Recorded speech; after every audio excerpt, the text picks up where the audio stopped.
Saturn looks almost peaceful from a distance, a pale golden world surrounded by rings so beautiful that it hardly seems dangerous. But beneath those quiet clouds is a planet with no solid surface, violent winds, crushing pressure, freezing upper layers, and an atmosphere made mostly of hydrogen and helium. So could humans actually survive there? You could never stand on Saturn. There is no ground waiting beneath the clouds. A spacecraft descending into the planet would continue falling through thicker gas, deeper storms, and rising pressure until the atmosphere became dense enough to crush almost anything we could build. Far below, temperatures would climb, hydrogen would behave in unfamiliar ways, and the boundary between atmosphere and interior would become increasingly difficult to define. And yet, there may be a narrow region high in Saturn's clouds, where pressure and temperature are less extreme. Could floating habitats remain there? Could humans build cities suspended above the deeper atmosphere, powered by distant sunlight or the planet's own energy? Or would storms, radiation, gravity, and isolation make survival impossible? Before we begin, write in the comments where you are watching from and what time it is in your country right now. And if you enjoy calm journeys into the mysteries of space, subscribe to Theories Before Sleep. Tonight we descend into Saturn to discover whether humans could ever survive inside a world with no surface.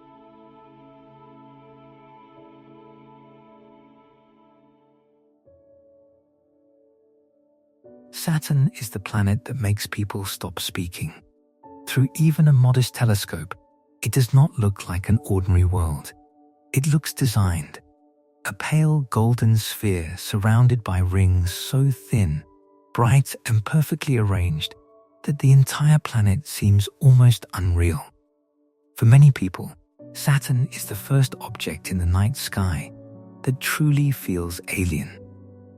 The Moon is familiar. Mars is a reddish point. Jupiter is bright and impressive. But Saturn is different. The moment its rings become visible, the distance between Earth and the outer solar system suddenly feels real. You are no longer looking at a photograph or an illustration. You are seeing another world with your own eyes, hanging silently in space, more than 1 billion kilometers away. It is easy to understand why Saturn has become the jewel of the solar system. Its rings spread across hundreds of thousands of kilometers. Its upper atmosphere glows in soft shades of gold, cream, and pale yellow. Small shadows from the rings fall across its clouds. Moons move around it like pieces of a miniature planetary system. From a distance, Saturn seems calm, balanced, almost peaceful, but this appearance is deeply misleading. Behind the beauty is a planet where almost every condition necessary for human survival is missing. There is no ground, no breathable air, no stable place to land, no ocean surface, no mountain, no valley, no solid horizon waiting beneath the clouds. Saturn is not a world you could stand upon. It is a deep and increasingly dense ocean of gas and fluid, stretching downward through thousands upon thousands of kilometers. Anyone trying to descend into it would not arrive at a surface. They would simply keep falling. At first, the descent might look strangely beautiful. The rings would arch across the sky above. The sun would appear small and distant. The upper atmosphere would glow softly beneath the spacecraft. But then the clouds would close. The light would fade. The winds would strengthen. The pressure would rise. And the beautiful planet seen from Earth would reveal what it truly is, one of the most extreme environments in the solar system. So the question sounds almost absurd. Could humans actually survive on Saturn? Not visit one of its moons, not orbit above the rings, not observe it safely from a distant spacecraft. Could a human being survive somewhere inside Saturn itself? To answer honestly, we must first understand what Saturn is. Saturn is the sixth planet from the Sun. It orbits at an average distance of about 1.4 billion kilometers, roughly 9.5 times farther from the Sun than Earth. Sunlight needs well over an hour to reach it. At that distance, the Sun no longer dominates the sky in the way it does from Earth. It is still far brighter than every other star, but its energy is much weaker. Saturn receives only a small fraction of the sunlight that reaches our planet. That is one reason the upper atmosphere is so cold. Near the visible cloud tops, temperatures fall to around minus 178 degrees Celsius, cold enough to freeze almost every familiar substance, cold enough that ammonia forms crystals and becomes part of the planet's upper clouds, cold enough that an unprotected human could not survive for even a moment. But cold is only the first problem. Saturn is enormous. Its diameter is about 9 times greater than Earth's, meaning more than 700 Earth-sized worlds could fit inside its volume if empty space between them were ignored. Saturn contains roughly 5 times the mass of Earth, and yet despite its enormous size, it is surprisingly light for a giant planet. Its average density is lower than that of water. Saturn is the only planet in the solar system with this property. This leads to the famous comparison that Saturn would float if an ocean large enough could somehow exist. Of course, no such ocean could exist. An ocean large enough to hold Saturn would collapse under its own gravity and become something very different. But the comparison reveals an important fact about the planet. Saturn is mostly made of the lightest elements in the universe. Hydrogen, helium, these are the same basic elements that dominate the Sun and most stars. Saturn is not a smaller version of Earth hidden beneath clouds. It is fundamentally different. Earth has a solid crust, a mantle, and a metallic core. Saturn begins with atmosphere and gradually becomes denser with depth. There is no clean dividing line where the sky ends and the ground begins. The gas simply thickens. The pressure increases. The hydrogen is squeezed closer together. Eventually, the atmosphere stops behaving like an atmosphere in the familiar sense and begins behaving more like a dense fluid. Farther down, under pressures difficult to recreate even in laboratories, hydrogen may enter a strange metallic state. In this region, electrons can move more freely, allowing the hydrogen to conduct electricity. This electrically conducting layer is believed to help generate Saturn's magnetic field. Deeper still, models suggest the presence of a dense central region made from heavier material. Perhaps rock, ice, metals, and fluid mixtures compressed under enormous pressure, but even this core may not resemble the clear, solid object people imagine. It may be diffuse. Its material may mix gradually into the layers above. There may be no sharp boundary, no firm surface, no final place to arrive. Saturn is a planet of transitions, gas becoming fluid, fluid becoming electrically conductive, light clouds becoming darkness, cold becoming heat, manageable pressure becoming crushing force. The deeper you fall, the less familiar matter becomes. This is what makes the idea of landing on Saturn impossible from the beginning. Landing requires a surface. Saturn has no surface in the ordinary sense. A spacecraft could descend through a level where atmospheric pressure resembles the pressure at sea level on Earth. Scientists often use this region as a reference point when describing the planet's size. But it is not land. It is only gas. If you opened a door there, you would not step onto anything. You would fall, and you would continue falling through layers of hydrogen, helium, ammonia, water vapor, and other compounds while the atmosphere became heavier around you. At first, a properly designed craft might remain buoyant. A balloon could theoretically float at a level where the surrounding gas is dense enough to support it. Some researchers have imagined atmospheric probes or even floating robotic stations in gas giants. But surviving for a short scientific mission is very different from creating a human habitat. Saturn's atmosphere is not a calm ocean of air. It is a planetary storm system rotating at extraordinary speed. Near the equator, winds can reach approximately 1,800 kilometers per hour. These are among the fastest winds measured anywhere in the solar system.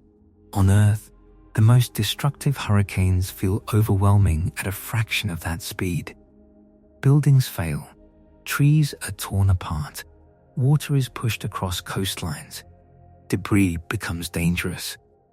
Now imagine winds several times faster, moving continuously around an entire planet. There are no continents on Saturn to slow them, no mountain ranges breaking the flow, no solid landscape disrupting the atmosphere.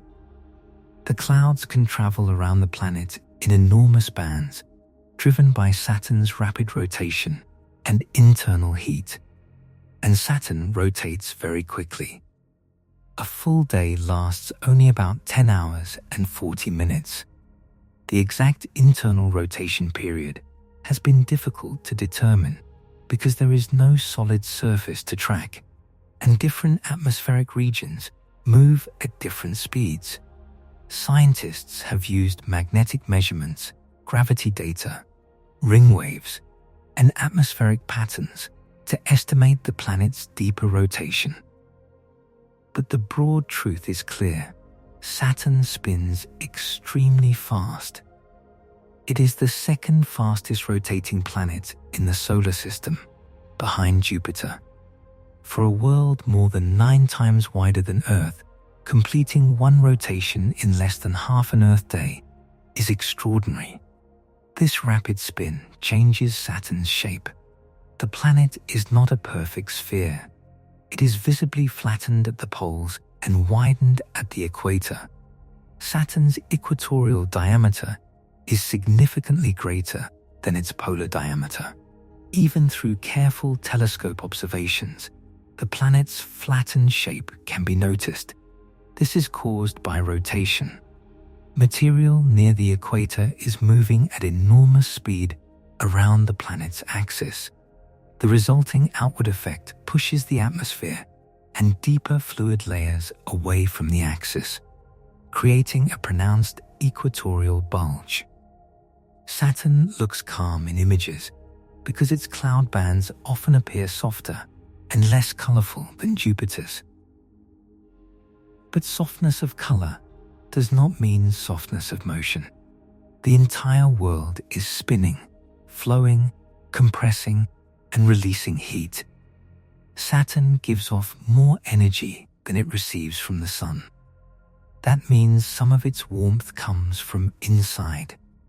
The planet is still slowly cooling from its formation, more than 4 billion years ago. Helium may also be separating from hydrogen in parts of the interior and falling deeper, releasing gravitational energy as heat. This internal heat rises into the atmosphere. It helps drive weather. It feeds storms. It keeps Saturn active even under the weak sunlight of the outer solar system. The atmosphere is arranged into broad bands that move at different speeds. Some flow eastward, others move westward. Boundaries between them create turbulence, waves, vortices, and storms. Some storms appear suddenly and spread across huge regions. Others endure for years. Saturn's atmosphere can remain relatively quiet in appearance for long periods and then erupt into enormous events. One of the most dramatic is the Great White Spot. This is not one permanent storm like Jupiter's Great Red Spot. Instead, it is a type of enormous storm that appears periodically in Saturn's atmosphere, often once during a Saturnian year. A year on Saturn lasts about 29.5 Earth years. When a great white spot erupts, bright clouds can expand rapidly, spreading around the planet until the storm forms a vast band. Lightning flashes inside. Clouds rise from deeper layers. Energy from below breaks through the upper atmosphere. These storms can grow to sizes comparable with Earth. They may wrap around Saturn. They can disturb atmospheric patterns for months.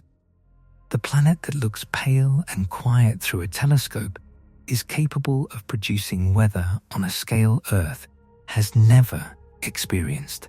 And then there is the hexagon. At Saturn's North Pole, the atmosphere forms one of the strangest patterns known on any planet. A six-sided jet stream surrounds the polar region. Not a roughly circular storm, not an irregular vortex, a hexagon. Each side stretches for thousands of kilometers. The entire structure is wider than Earth. Winds race around its boundary, while a powerful vortex turns near the center. The geometry looks almost artificial. 6 long sides, 6 distinct corners. A stable pattern maintained in a turbulent atmosphere. Spacecraft first revealed the structure decades ago, and later observations showed that it remained. It may have existed long before any spacecraft arrived. The hexagon is not a solid object. It is a wave pattern in a fast-moving atmospheric current. Laboratory experiments and computer models show that rotating fluids can produce polygonal shapes under certain conditions. Differences in wind speed, depth, and flow can organize a jet stream into a stable geometric wave. So the hexagon does not violate physics. But that does not make it less extraordinary. A storm system larger than Earth has maintained 6 sides while rotating around Saturn's pole, surrounded by winds, clouds, and changing seasons.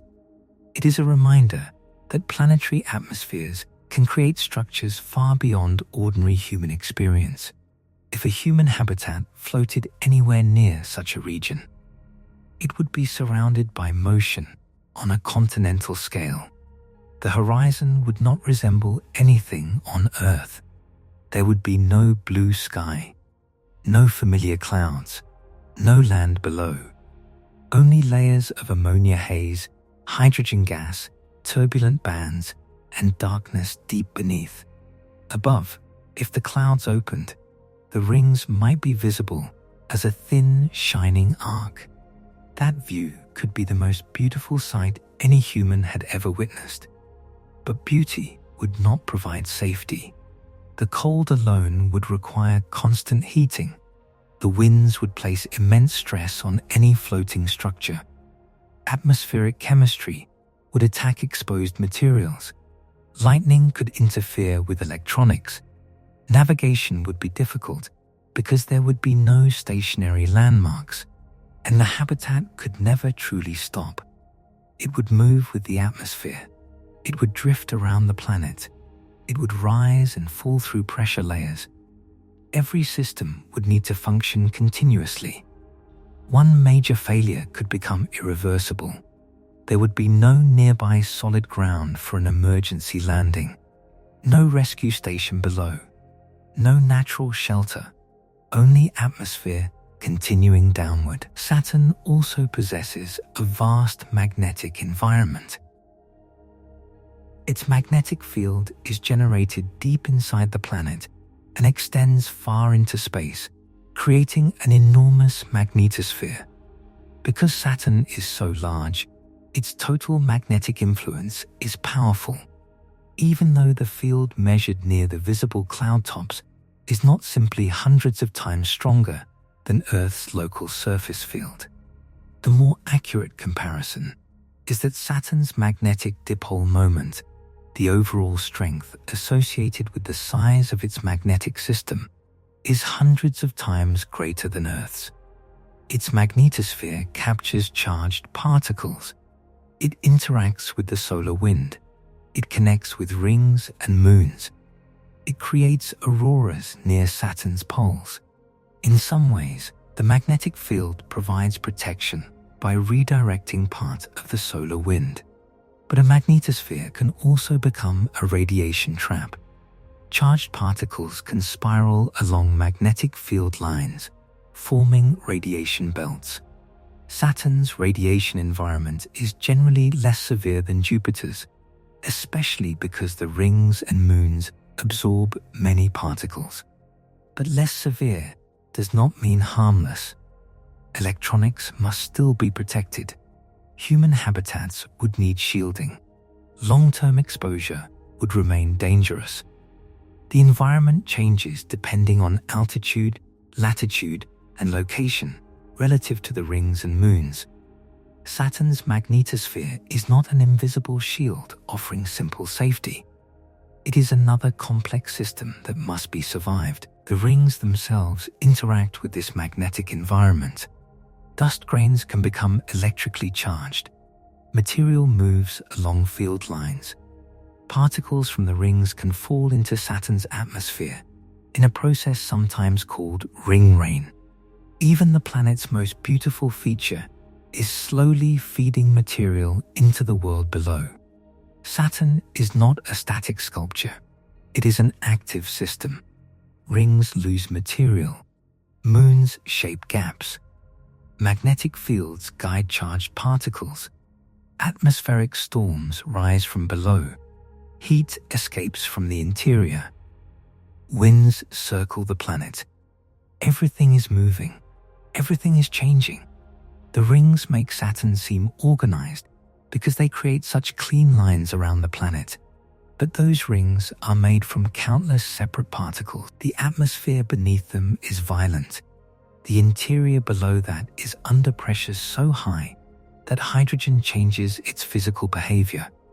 The calmness exists only in the image. Reality is motion. If we began descending into Saturn, the first stage would be deceptive. From orbit, the planet would appear enormous but graceful. Its rings would stretch far beyond the visible disk. Shadows would cross the upper clouds. The curve of the planet would fill the view. As the spacecraft entered the highest atmosphere, friction would begin to create heat. The craft would need a heat shield. It would be moving at tremendous speed relative to the gas. Communication with Earth would already involve a delay of well over an hour each way. No one on Earth could control the descent in real time. The vehicle would be alone. It would follow instructions written long before each event occurred. After the violent entry phase, parachutes or controlled propulsion might slow the craft. The atmosphere would become denser. Haze and cloud layers would surround it. The sun would fade. The rings might disappear behind clouds. The outside temperature would remain deeply cold. Winds would push the craft sideways at extraordinary speed. Pressure would rise. A human crew would remain inside a sealed vessel, breathing recycled air and depending on heaters, power systems, structural strength, sensors, and navigation computers. Outside, nothing would resemble a place humans evolved to understand. There would be no up or down, marked by a visible landscape. Down would only mean deeper pressure. Up would only mean thinner atmosphere. If the craft reached a region where it could float, it might remain suspended for a time. But the atmosphere would carry it around Saturn. It might cross storms larger than continents. It could encounter electrical activity, changing wind layers, rising gases, and chemical clouds. And beneath the habitat would be thousands of kilometers of increasingly dense hydrogen. There would be no bottom within reach. The deeper atmosphere would grow warmer. Cold would slowly become heat. Hydrogen gas would compress into fluid. The pressure would eventually exceed what any conventional vessel could survive. At great depth, the craft would not simply sink into a liquid ocean with a clear surface. The transition would be gradual. Gas would become so dense that the distinction between atmosphere and ocean would lose meaning. The vessel would be squeezed from every direction. Its structure would bend. Its seals would fail. Its instruments would stop transmitting. And Saturn would continue below. This is why Saturn is not merely difficult. It is fundamentally incompatible with ordinary human settlement. Mars is hostile, but it has ground. The Moon is hostile, but it has solid terrain. Venus is extreme, but it has a surface beneath its atmosphere. Saturn offers no permanent foundation. Every habitat would have to float or orbit. Every human presence inside the atmosphere would depend on continuous technology. There would be nowhere natural to build, nowhere to bury a shelter, nowhere to anchor a city in the ordinary sense. The planet's low average density does not make it gentle. Its beautiful appearance does not make it welcoming. Its atmosphere may be made from light elements, but the weight of thousands of kilometers of those elements creates unimaginable pressure below. Saturn is a perfect example of how human intuition fails in space. A pale color seems calm. Low density seems light. Clouds seem soft. Rings seem peaceful. But scale changes everything. A cloud system larger than Earth is not soft. A planet containing 95 Earth masses is not light. Hydrogen compressed beneath thousands of kilometers of atmosphere is not gentle. A 10-hour day on a world this large is not slow. Saturn's beauty is real, but so is its violence. The two exist together. Perhaps that is why the planet remains so fascinating. It is not beautiful, despite being hostile. Its beauty comes partly from the same physics that make it hostile. The rapid rotation that helps shape the atmosphere also flattens the planet into its distinctive form. The cold outer solar system helps preserve the icy rings. Gravity organizes billions of particles into narrow bands and gaps. Atmospheric chemistry creates the golden colors. Internal heat drives storms beneath the clouds.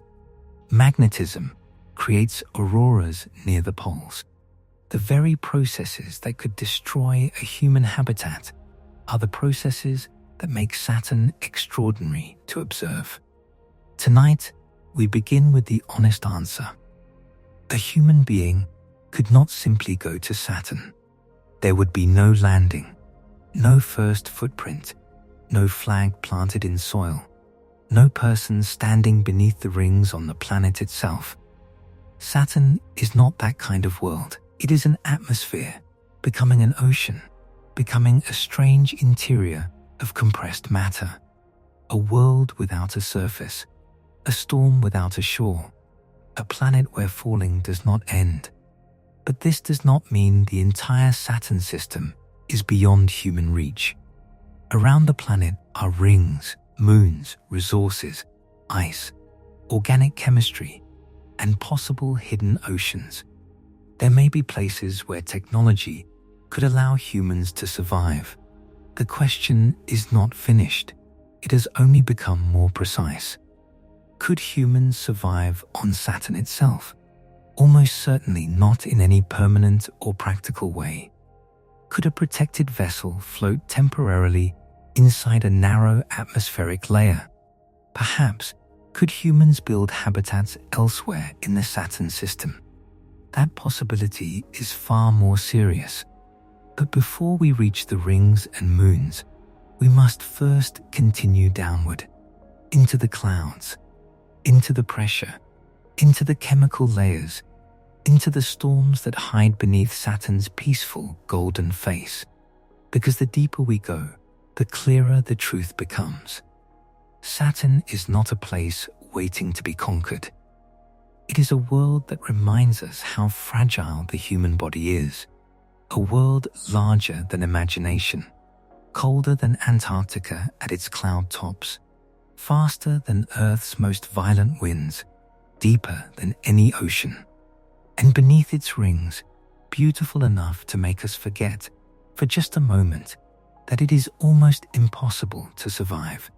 Saturn's atmosphere does not begin with a clear boundary. There is no shoreline where space ends and the planet begins.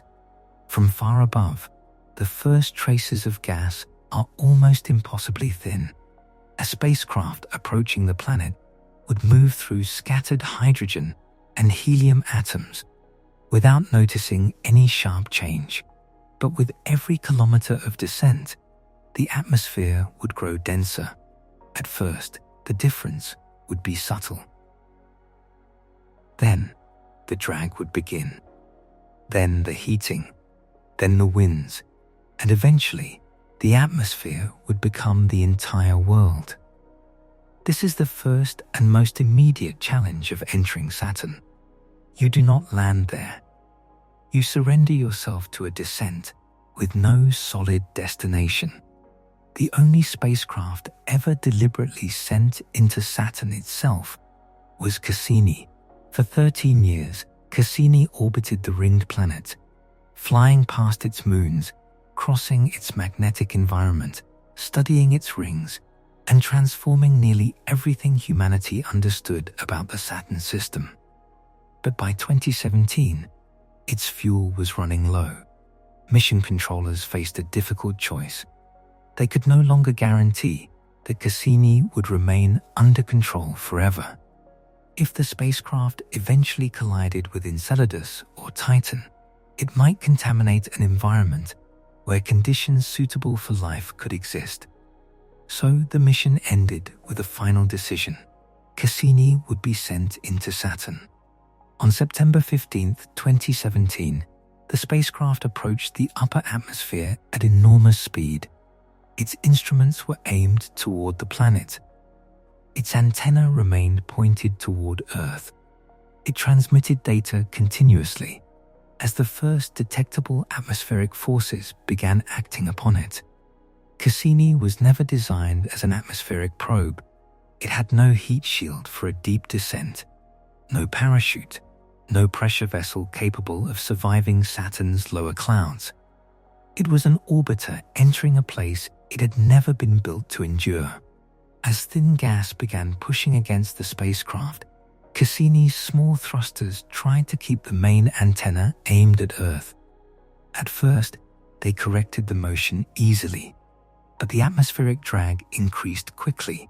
The thrusters fired harder, then harder still. For approximately 91 seconds, the spacecraft fought to hold its orientation against the thickening atmosphere.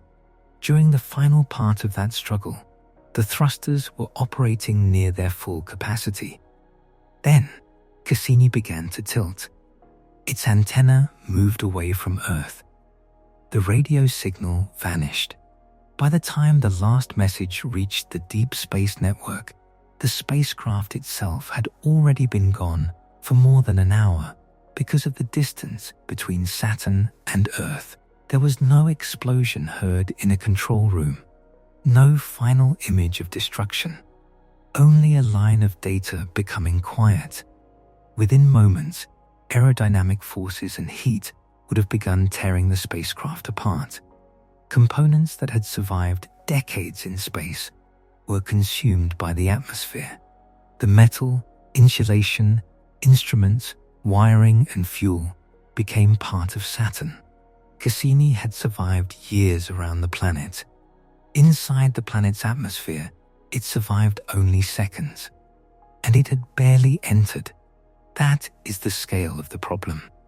Saturn's visible cloud tops are not a surface. They are simply a pressure level chosen by scientists as a convenient reference. Around the 1 bar level, the pressure is similar to atmospheric pressure at sea level on Earth, but nothing solid exists there. A human habitat could not land. A probe could not unfold legs. A person could not step outside. At that level, the surrounding material is mostly hydrogen and helium gas. The clouds drift through it. Winds race across the planet. Gravity continues pulling everything downward. If a spacecraft slowed enough to hover there, it would need engines, buoyancy, or aerodynamic lift to avoid falling deeper. And deeper is where Saturn becomes increasingly hostile. Pressure is created by the weight of material above. On Earth, every person at sea level lives beneath the weight of the entire atmosphere. We do not normally notice it because the pressure inside our bodies and buildings is balanced with the pressure outside. On Saturn, the atmosphere does not end at the ground. It continues downward for thousands of kilometers. Every layer supports the weight of all the gas above it. As a vehicle descends, that weight builds. The pressure may double, then multiply again. At only a few tens of kilometers beneath the commonly defined cloud top level, the pressure may already be several times greater than Earth's sea level pressure. Deeper still, models place parts of the water cloud region at pressures of roughly 10 bars or more, though the exact altitude and pressure vary with atmospheric conditions. 10 bars means 10 times the pressure felt at sea level on Earth. It is similar to the pressure experienced roughly 90 to 100 meters beneath the surface of an earthly ocean. Human engineering can survive that pressure. Submarines do it. Diving equipment does it. Industrial pressure vessels do it. So pressure alone at 10 bars would not make survival impossible. But Saturn never gives you only one problem. At the same time pressure rises, temperature changes. Wind continues. Chemical clouds surround the vessel. Lightning forms in deeper storms. Sunlight fades. Navigation becomes uncertain. And below the 10-bar region, the atmosphere continues for thousands of kilometers, becoming steadily denser and hotter. A habitat drifting slightly too deep would encounter increasing pressure. If its buoyancy changed, it could begin sinking. If it could not stop that descent, the environment would become more destructive with every kilometer. Saturn offers no emergency ground, no ocean floor within reach, no mountain on which to stop, only deeper atmosphere. The upper visible clouds are believed to contain ammonia ice. At these altitudes, Saturn is cold enough for ammonia to freeze into tiny crystals. These crystals scatter sunlight and contribute to the pale cream and golden appearance of the planet. Temperatures can fall well below -100 degrees Celsius. In some upper atmospheric regions, they approach roughly -125 degrees or lower. A human being could never survive direct exposure. But the cold would not behave exactly like cold air on Earth. Saturn's atmosphere at the 1-bar level is substantial, so convection would transfer heat much more effectively than vacuum does. Any unprotected object would exchange energy rapidly with the surrounding gas. A habitat would need insulation and constant heating. Metal can become brittle at low temperatures. Lubricants can thicken or freeze. Batteries lose performance. Seals shrink. Electronics behave differently. Materials that work reliably on Earth might fail after long exposure to Saturn's upper atmosphere. And ammonia would be everywhere. Not necessarily as a continuous rain at every altitude, but as vapor, ice particles, clouds, and chemical material moving through the atmosphere. The habitat's exterior could not be ordinary steel left unprotected.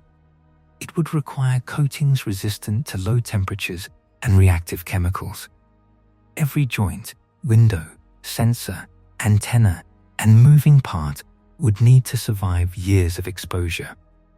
Even collecting a sample from outside would be dangerous for the equipment. Below the ammonia clouds lies a region thought to contain ammonium hydrosulfide. This compound forms from reactions involving ammonia and hydrogen sulfide. It belongs to a cloud layer deeper and warmer than the ammonia ice above. To human imagination, the chemistry sounds familiar because ammonia is associated with a sharp, irritating odor, while hydrogen sulfide is associated with the smell of rotten eggs. But no person would ever smell Saturn's atmosphere directly. One breath would not merely be unpleasant. The atmosphere contains no usable oxygen. It is dominated by hydrogen and helium, with smaller amounts of compounds that would be toxic or damaging to human tissue.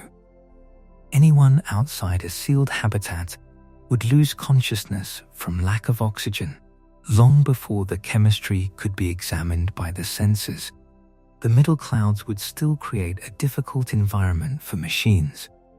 Ammonium hydrosulfide and related compounds could interact with surfaces, contaminate instruments, and gradually degrade vulnerable materials.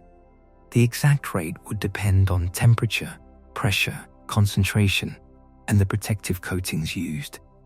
This would not necessarily mean a spacecraft instantly dissolves, but a permanent habitat must survive more than a few minutes. It must survive years. That changes engineering completely. A surface that loses only a tiny fraction of its strength each month might eventually fail. A sensor slowly coated by cloud particles might become blind. A valve exposed to chemical deposits might jam. A microscopic leak could grow. Saturn would not need to destroy a habitat in one dramatic moment. It could weaken it patiently. Deeper still lies the expected water cloud layer. This region is one of the most interesting parts of Saturn's atmosphere because temperatures may approach ranges that humans consider less extreme. Water can exist there as ice particles, droplets, vapor, and perhaps dense storm material, depending on depth. In some locations, temperatures could approach the freezing point of water. At first, this sounds hopeful. A place inside Saturn where the temperature is near 0 degrees Celsius, a region where water exists, a level where pressure, though many times greater than Earth's, remains within the range human engineering has already survived beneath the oceans. Could this be Saturn's habitable zone? Only in the narrowest and most misleading sense. Temperature is only one condition. The pressure may be 10, 15, or 20 times Earth's surface pressure, depending on the exact level. The surrounding atmosphere would still be unbreathable hydrogen and helium. Above would be layers of ammonia-based clouds. Below would be warmer, denser gas. And the water cloud region may be where Saturn's most powerful thunderstorms develop. On Earth, lightning forms when particles inside storm clouds collide and separate electrical charge. Ice crystals, water droplets, and rising air help create regions of positive and negative charge. When the electrical difference becomes strong enough, the atmosphere breaks down and a discharge occurs. Saturn appears to use a broadly similar process, but on a planetary scale. Water clouds deep in the atmosphere may contain powerful convection. Warm material rises from below. Cooler material sinks. Ice and droplets move violently through storms. Charges separate. Then, lightning flashes through the clouds. Cassini detected the radio signatures of these electrical storms. During intense events, lightning occurred many times each second. Some storms produced bolts estimated to be thousands of times more powerful than typical lightning on Earth. Imagine a habitat floating inside that environment. Outside the windows, there may be no clear view. Only cloud, dense, turbulent, chemically complex cloud. Then, somewhere in the darkness, an electrical discharge bright enough to illuminate enormous volumes of atmosphere. The light would scatter through the clouds, a momentary white flash. Then, darkness again. The sound would not resemble ordinary thunder heard from a distant storm on Earth. Inside dense gas, pressure waves could travel through the atmosphere and strike the habitat as deep vibrations. The vessel would need to survive direct or nearby electrical discharges. Its exterior would require conductive pathways designed to carry current around the protected interior. Sensitive electronics would need shielding. Communication systems might be disrupted by powerful radio noise. A lightning strike might not penetrate the pressure vessel, but it could damage antennas, sensors, propulsion systems, or external control surfaces. And without those systems, the habitat could lose its ability to remain within the chosen altitude. This is the hidden danger of a floating colony. It does not need to be crushed immediately. It only needs to lose control. Once the habitat begins descending, pressure rises. As pressure rises, the structure compresses. Its buoyancy changes. Its lifting systems work harder. The atmosphere becomes warmer and denser. A small failure can become a downward chain. Recovering altitude might require enormous energy. But what kind of buoyancy could keep a city floating inside Saturn? On Venus, floating habitats are often imagined because ordinary breathable air is lighter than the surrounding carbon dioxide atmosphere. A balloon filled with Earth-like air could naturally rise. Saturn is the opposite. Its atmosphere is mainly hydrogen and helium, both much lighter than the nitrogen and oxygen mixture humans breathe. A balloon filled with breathable air would be heavier than the atmosphere around it. It would sink. Helium would not help, because Saturn's atmosphere already contains helium mixed with even lighter hydrogen. Pure hydrogen could provide some lift relative to the surrounding mixture, but the difference would be modest, and using hydrogen inside a hydrogen-rich environment creates complicated safety and containment challenges. Engineers would need more unusual systems. Large heated hydrogen cells might provide lift because warmer gas is less dense. Vacuum chambers could theoretically create buoyancy, but they would need to resist crushing external pressure without becoming too heavy. Powered aircraft could remain aloft using wings and engines, but then survival would depend constantly on propulsion. A combination of aerodynamic lift, heated gas, and active altitude control might be possible for a robotic platform. For a human city, the scale becomes extraordinary. Every kilogram matters.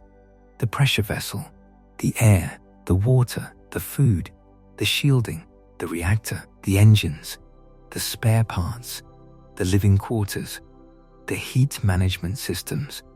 The more mass the habitat carries, the more lift it needs. And Saturn provides no convenient solid material nearby from which to build replacements. A habitat inside the atmosphere would have to bring almost everything with it, or collect resources directly from the gas. Hydrogen would be abundant. Helium would be abundant. Ammonia, methane, and water would exist in smaller amounts. In theory, these could become resources. Hydrogen could be used in chemical processes. Ammonia contains nitrogen, which life requires. Water provides oxygen and hydrogen. Methane provides carbon. Saturn's atmosphere contains many of the basic elements needed for life support chemistry, but extracting them would be difficult. The useful compounds are mixed into a huge volume of mostly hydrogen and helium. Processing equipment would need to collect gas continuously, separate molecules, purify water, produce oxygen, and store everything safely. Each system would need power, Each system would create heat. Each system would need maintenance. A colony would not simply float. It would operate like an enormous industrial refinery suspended inside a storm. Sunlight would be of limited use. At Saturn's distance, solar energy is already far weaker than at Earth. Higher in the atmosphere, large solar arrays could still generate electricity, but the required area would be enormous. Deeper inside the clouds, sunlight would be scattered and absorbed. The panels would receive less energy. Cloud particles could coat them. Winds could damage them. Lightning could destroy them. A habitat in the deeper water cloud region could not depend on solar power as its only source. Nuclear energy would be the more practical option. A reactor could provide electricity and heat independent of sunlight. It could power life support, pumps, sensors, computers, chemical processing, and altitude control systems. But a reactor creates its own risks. It must be cooled. It must remain stable while the habitat moves through turbulence. Its fuel must last for years. Repairs must be possible inside a sealed environment. Waste heat must be released into the surrounding atmosphere without overheating the structure. On Earth, a failed power system can sometimes be repaired from outside or supported by a larger electrical grid. Inside Saturn, the habitat would be alone. There would be no rescue team arriving quickly. A signal to Earth would take well over an hour. A response would require the same amount of time to return. Any emergency would have to be handled locally. The crew would need spare systems for almost everything.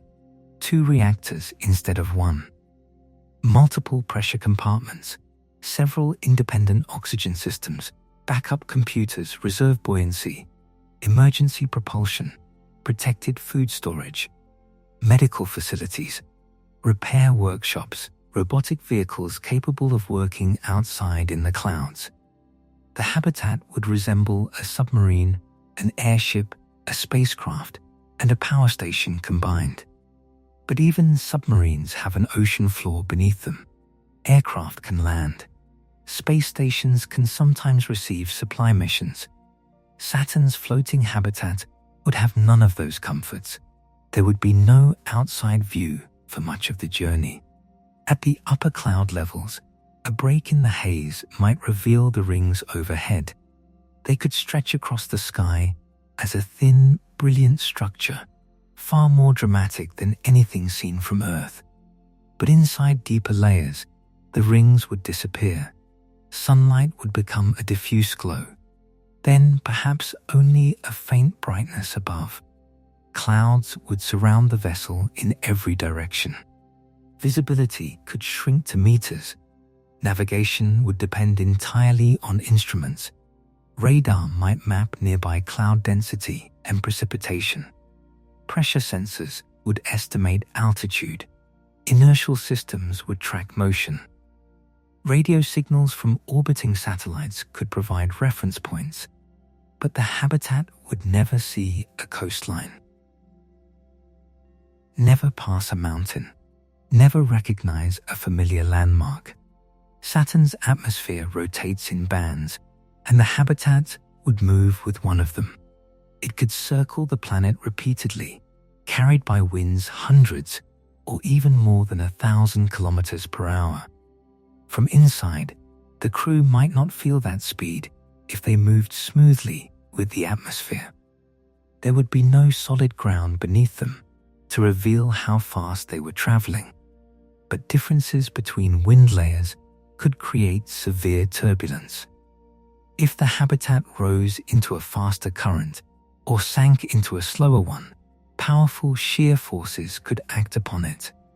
Imagine 2 invisible rivers flowing in different directions or at different speeds, stacked one above the other. A floating structure crossing the boundary between them could be twisted, tilted, or thrown into unstable motion. The habitat would need to remain within a carefully chosen atmospheric level.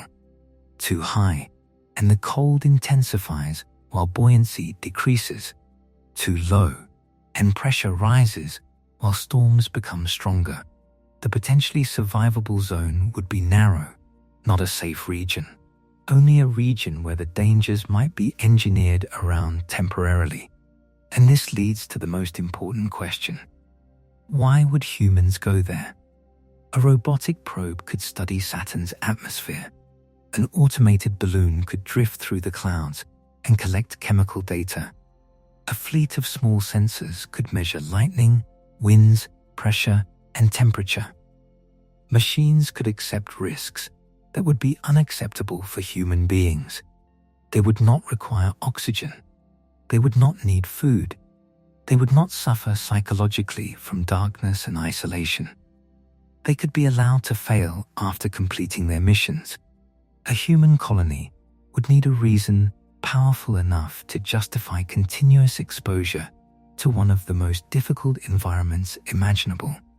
It could collect atmospheric resources. It could conduct science. It could observe storms from within. It could become a symbol of engineering achievement. But almost every useful activity could be performed more safely from orbit or from Saturn's moons.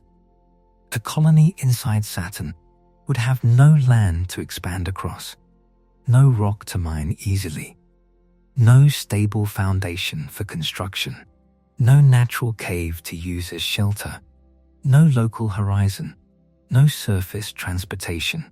Every additional room would require more buoyancy. Every new laboratory would increase mass. Every human child born there would depend from the first breath on machines that could never be allowed to stop. The habitat would be a world, but also a trap. Outside its walls would be gas that could not be breathed. Above would be colder atmosphere and distant space. Below would be pressure without end. The colony would drift continuously through a chemically hostile electrical storm. It would be like building a city inside a hurricane that covers an entire planet. A hurricane with no landfall, no quiet ocean beyond it, no season in which it disappears. Only layers of motion surrounding a world with no surface. The atmosphere of Saturn is not hell because it is made of fire. At the cloud tops, it is deeply cold. It becomes hell because every direction is hostile in a different way. Go upward, and the air becomes thinner, colder, and less supportive. Go downward, and the pressure and temperature rise. Move sideways, and winds carry you around the planet. Remain still, and remaining still is impossible. The habitat must drift, must balance, must heat itself, must protect itself, must produce oxygen, must manage waste, must resist chemistry, must survive lightning, must stay above the depths. Cassini entered Saturn without intending to survive. It held its direction for 91 seconds. Then the atmosphere took it. A human habitat could be stronger, slower, more carefully designed. It might float for months, perhaps years. With extraordinary technology, it might even support a small crew. But every moment would depend on active systems. Every moment would require energy. Every moment would be borrowed from the atmosphere. And beneath the vessel, Saturn would wait, the pressure increasing quietly, the gas thickening, the darkness deepening, a descent with no solid ending. This is the brutal truth of Saturn's atmosphere. There may be a layer where temperature is manageable. There may be a pressure humans can engineer against. There may be enough useful chemistry to support life with advanced machinery, but a survivable temperature does not create a survivable world. Not when the air is poison, not when breathable gas makes your habitat heavier, not when storms flash with extraordinary lightning, not when the sun disappears behind clouds, not when every failure pulls you deeper. Saturn does not offer a place to live. It offers a narrow altitude at which a machine might postpone destruction.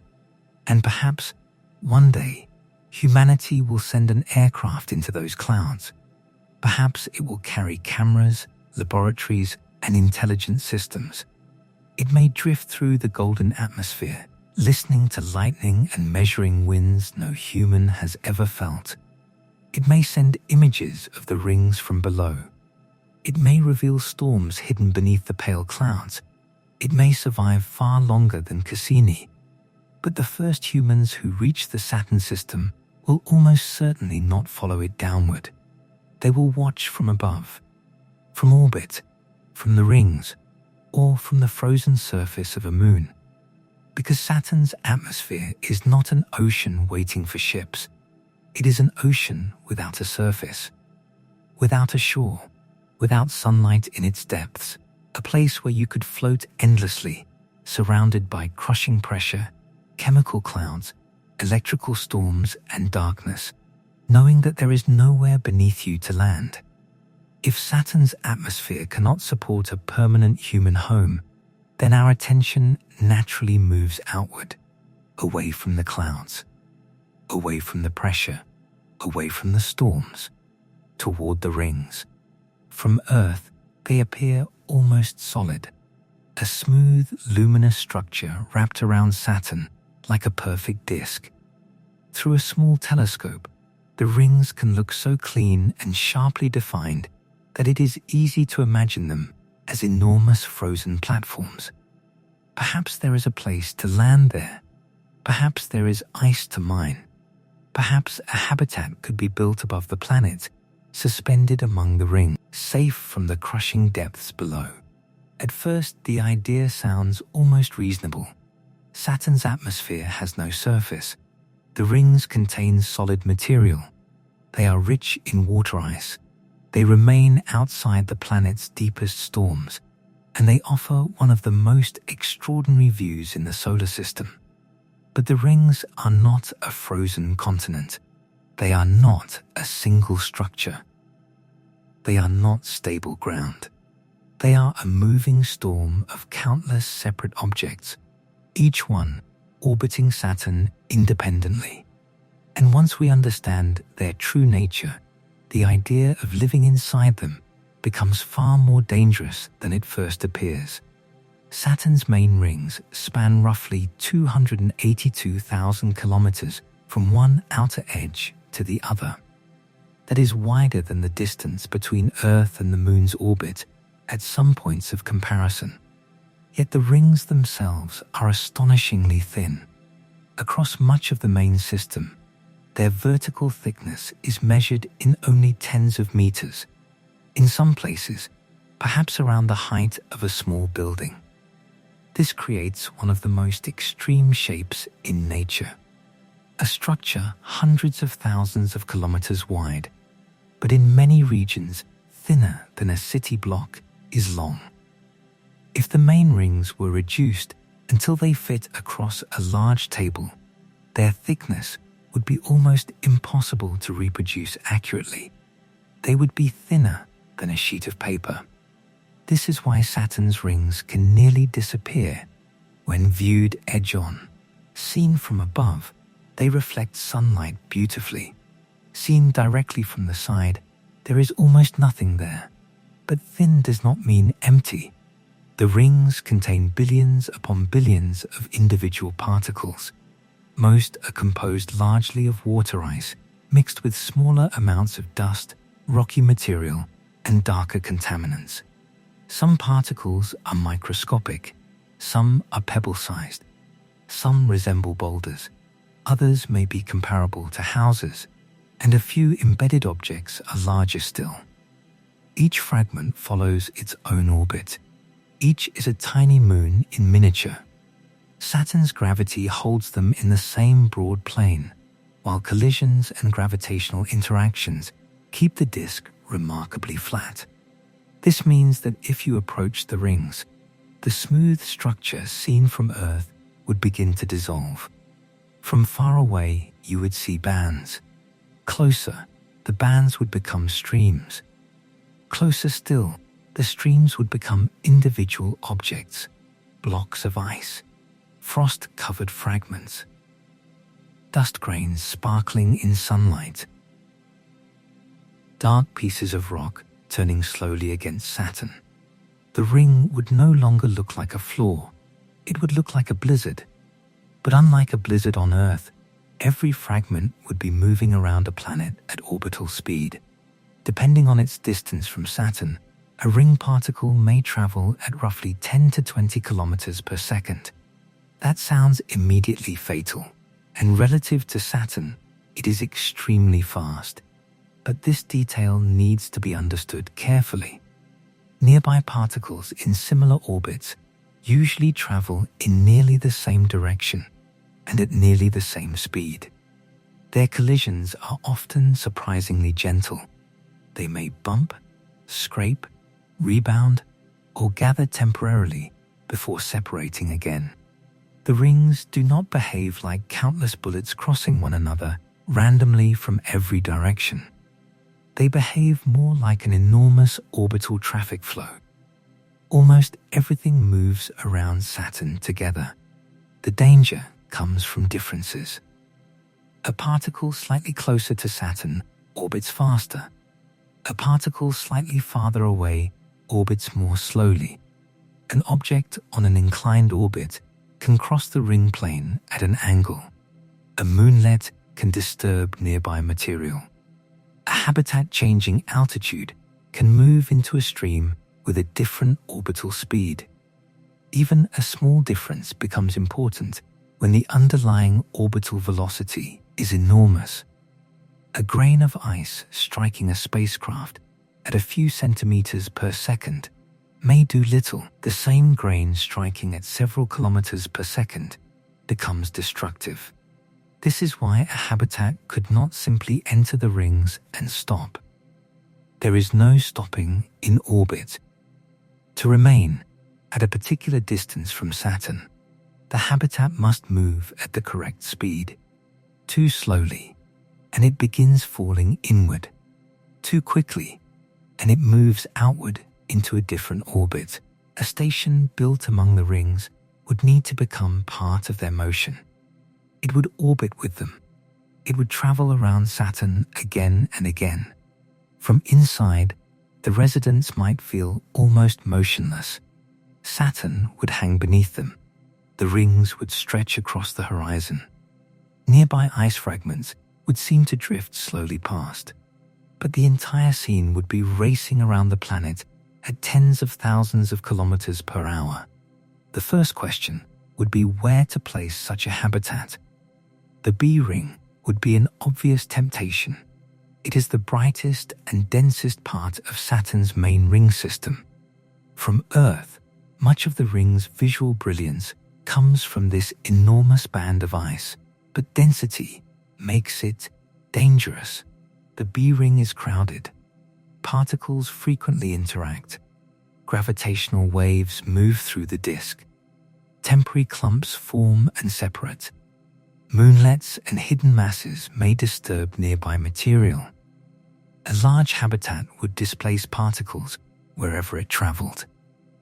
Even if most local collisions occurred gently, the station would experience a continual flow of ice and dust across its surfaces. Some particles would strike slowly.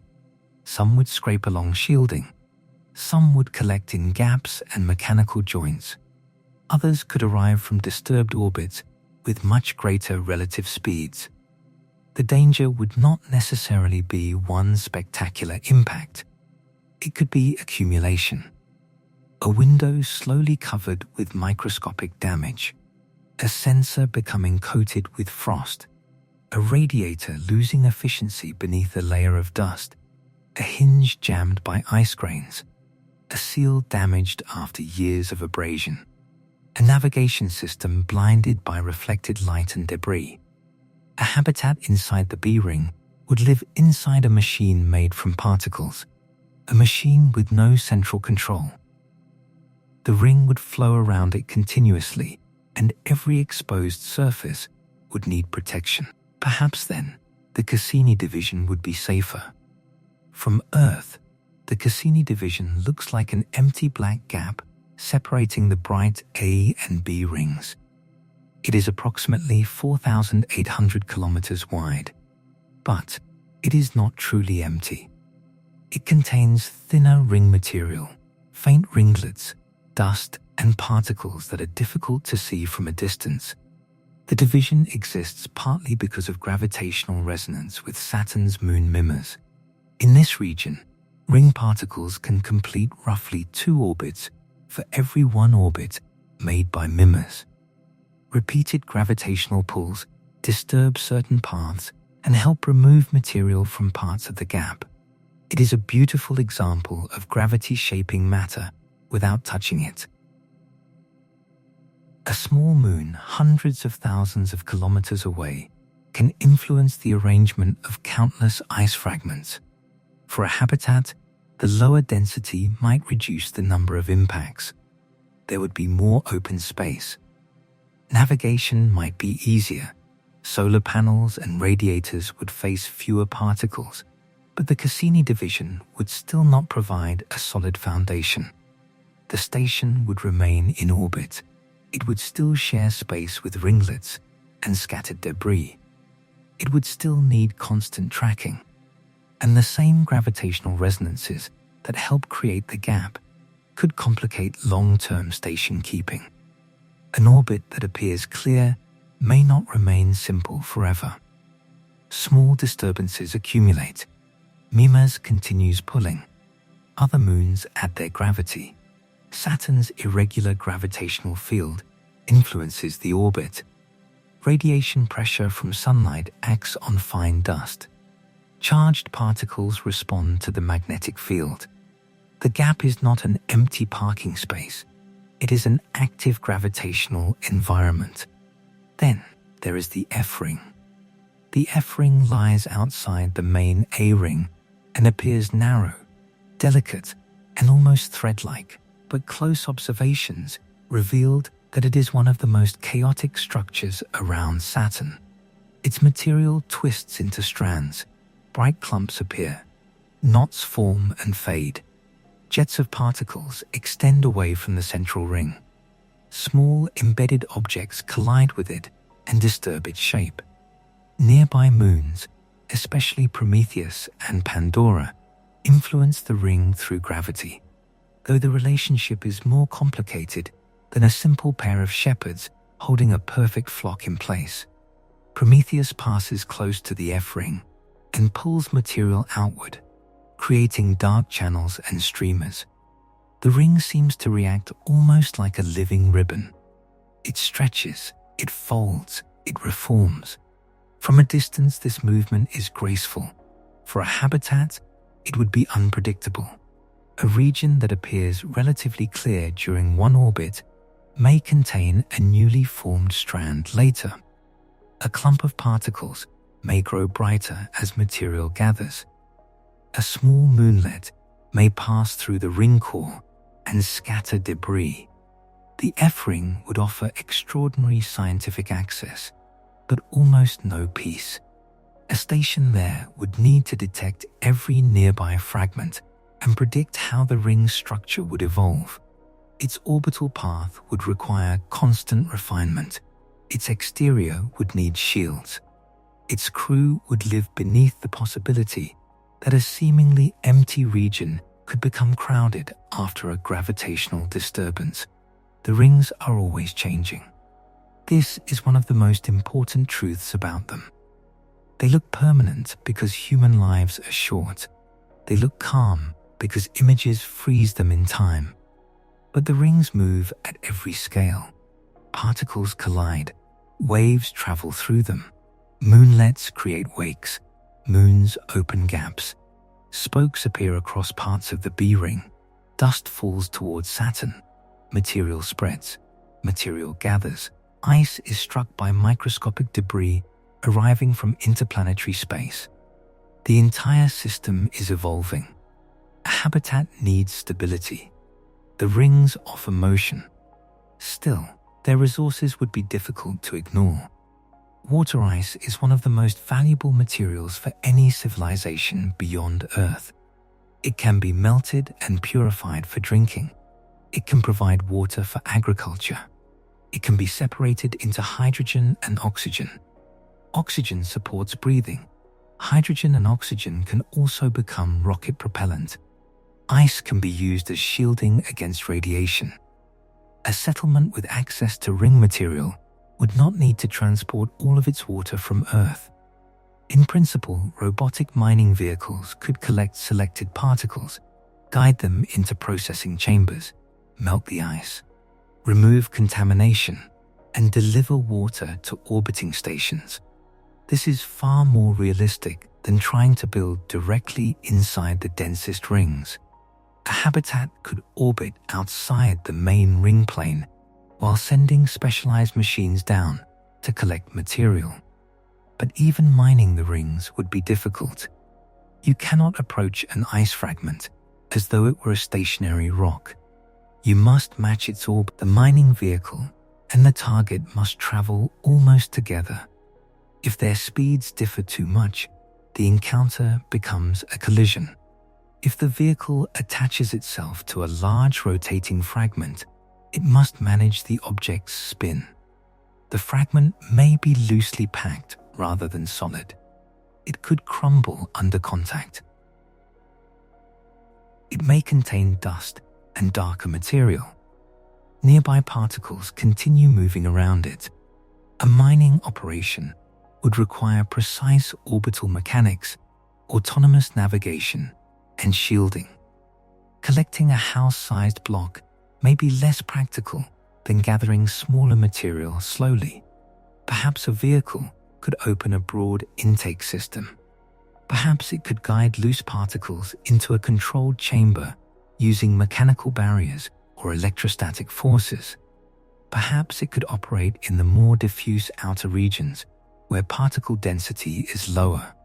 But every method creates risk.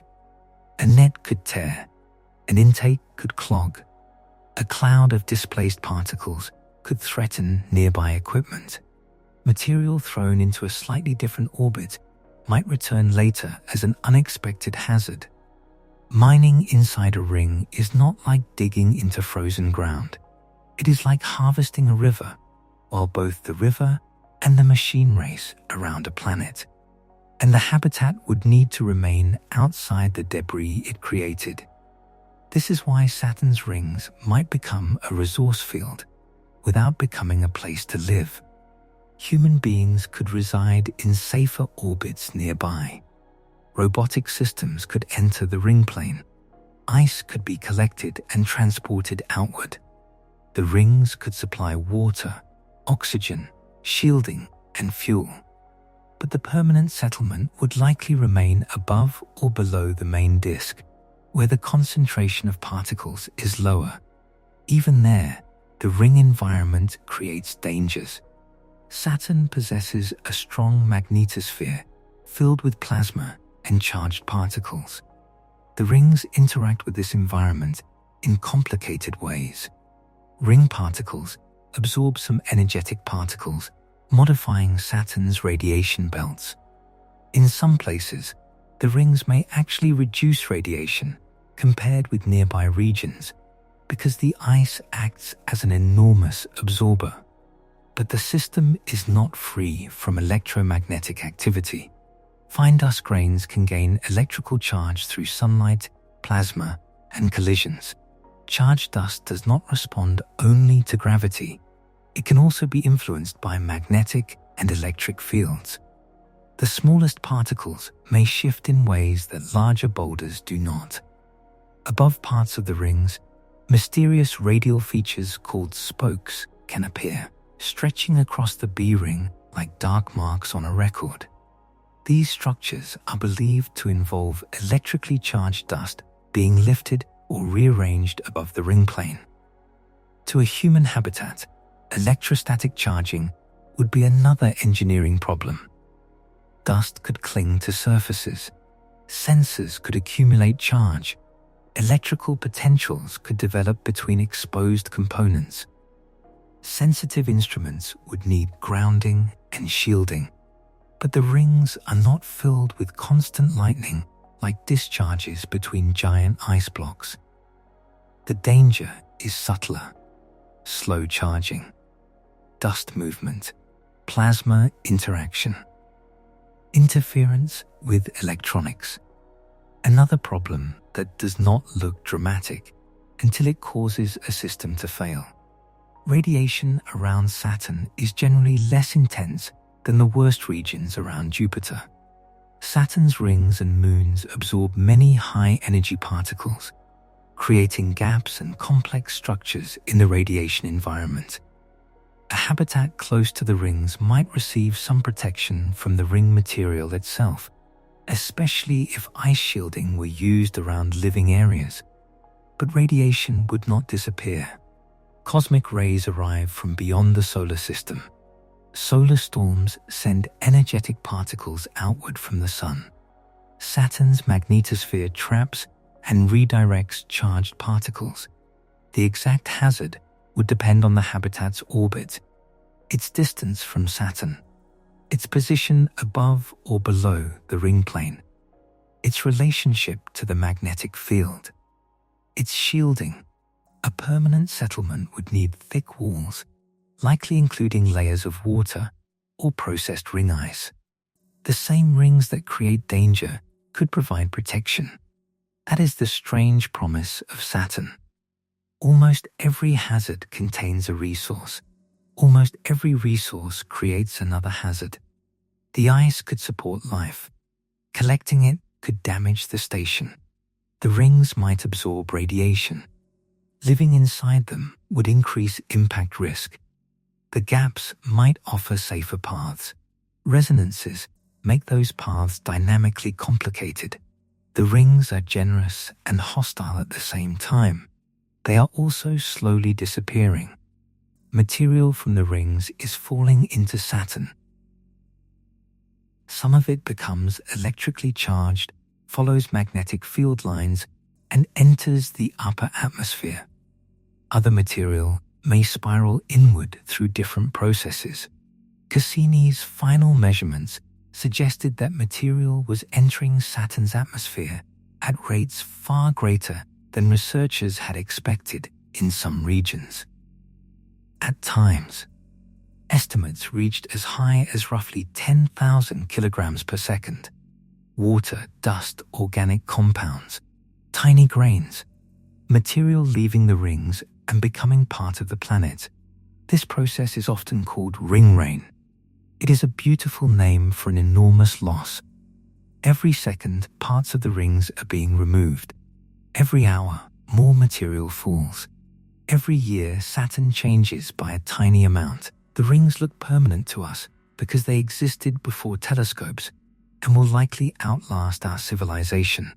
But in geological time, they may be temporary. Estimates for their remaining lifetime vary widely because scientists are still studying their mass, age, and rate of loss. Some models suggest the most recognizable rings could fade over tens or hundreds of millions of years. Other estimates allow them to persist longer. Even the shorter predictions represent a time beyond ordinary human understanding. But compared with the age of the solar system, it is brief. Saturn may not always look like Saturn. The planet could one day lose the brilliant rings that define it in human imagination. The ice may fall inward, spread outward, become part of moons, break into dust. The ring system may gradually become thinner and darker until little remains. This means any human settlement near Saturn would live beside a temporary wonder. The rings would not only be scenery, they would be a changing landscape, a slow orbital waterfall around a giant planet. A civilization might measure their loss from generation to generation. It might observe gaps widening, ringlets shifting, brightness changing. The people living there would understand something that is difficult to feel from Earth. They would know that even the most beautiful structures in the solar system do not last forever. But before such a civilization could exist, its habitats would need to survive the practical reality. Imagine a station orbiting just above the ring plane. Saturn fills half the sky. Its golden atmosphere curves beneath the habitat. The rings extend outward in both directions, appearing less like a flat disk and more like a landscape made from light. In the distance, broad bands shine white, silver, cream, and pale gray. Dark gaps cut between them. The shadow of Saturn stretches across the rings like a night falling over an icy world. From the station's observation room, the view would be almost impossible to describe. But outside, the shielding would be scarred. Tiny particles would strike the outer layers. Most would be microscopic. Some would make faint taps that no human could hear through the vacuum. At higher relative speeds, even small grains would create pits. Robotic systems would inspect the surface constantly. Damaged panels would be replaced. Sensors would track larger debris. Thrusters would make small adjustments. The station could never relax. If a fragment several centimeters across appeared on a collision path, there might be only a short time to respond. The habitat could move slightly above or below the ring plane. Protective shutters could close over vulnerable windows. Whipple shields, layered barriers designed to break up fast particles, could absorb some impacts. Water tanks could surround the living modules. The station could be divided into sealed compartments, so one puncture would not destroy everything. With enough technology, this is survivable. But survivable does not mean comfortable. The crew would live inside layers of protection, watching one of the most beautiful views in existence through reinforced windows and cameras. Outside would be sunlight reflected from ice. Inside would be alarms, calculations, orbital tracking, and maintenance. The habitat would not stand on the rings. It would thread its way through them. A ship in a frozen current. And the greatest danger might come not from the ordinary ring particles, but from something unusual. A larger fragment placed into an unexpected orbit by a moon. A collision creating a fresh cloud of debris. A failed mining vehicle releasing material. A solar storm charging fine dust. A navigation error moving the habitat into a denser ringlet. A propulsion failure preventing a collision avoidance maneuver. A slow leak unnoticed beneath impact damage. The rings contain too many moving pieces for absolute safety. Every particle follows predictable gravity. But predicting billions of particles individually is impossible. Engineers would rely on probability. Most of the time, the station would be safe. Most particles would remain in the ring plane. Most local collisions would be gentle. Most debris would be tracked or avoided. But a permanent colony must survive not only most days, it must survive every day. Years become decades. Decades become generations. A 1 in a million event becomes more likely when a station remains exposed for centuries. This is the problem with living in a dynamic debris field. The risk accumulates. Saturn's rings could support a civilization from a distance. They could provide water, fuel, shielding, scientific knowledge. They could become a place for robotic mining and carefully planned exploration. They could host temporary research stations in safer gaps or just outside the main disk. But the rings themselves would not save humans from Saturn. They would replace one impossible environment with another. The atmosphere threatens pressure, chemistry, storms, and endless descent. The rings threaten impacts, unstable debris, complex orbits, charging, and gradual erosion. One has no surface. The other only appears to have one. This may be Saturn's most perfect deception. The planet looks like a place where the clouds are soft and the rings are solid. In reality, the clouds can crush, and the rings are almost empty.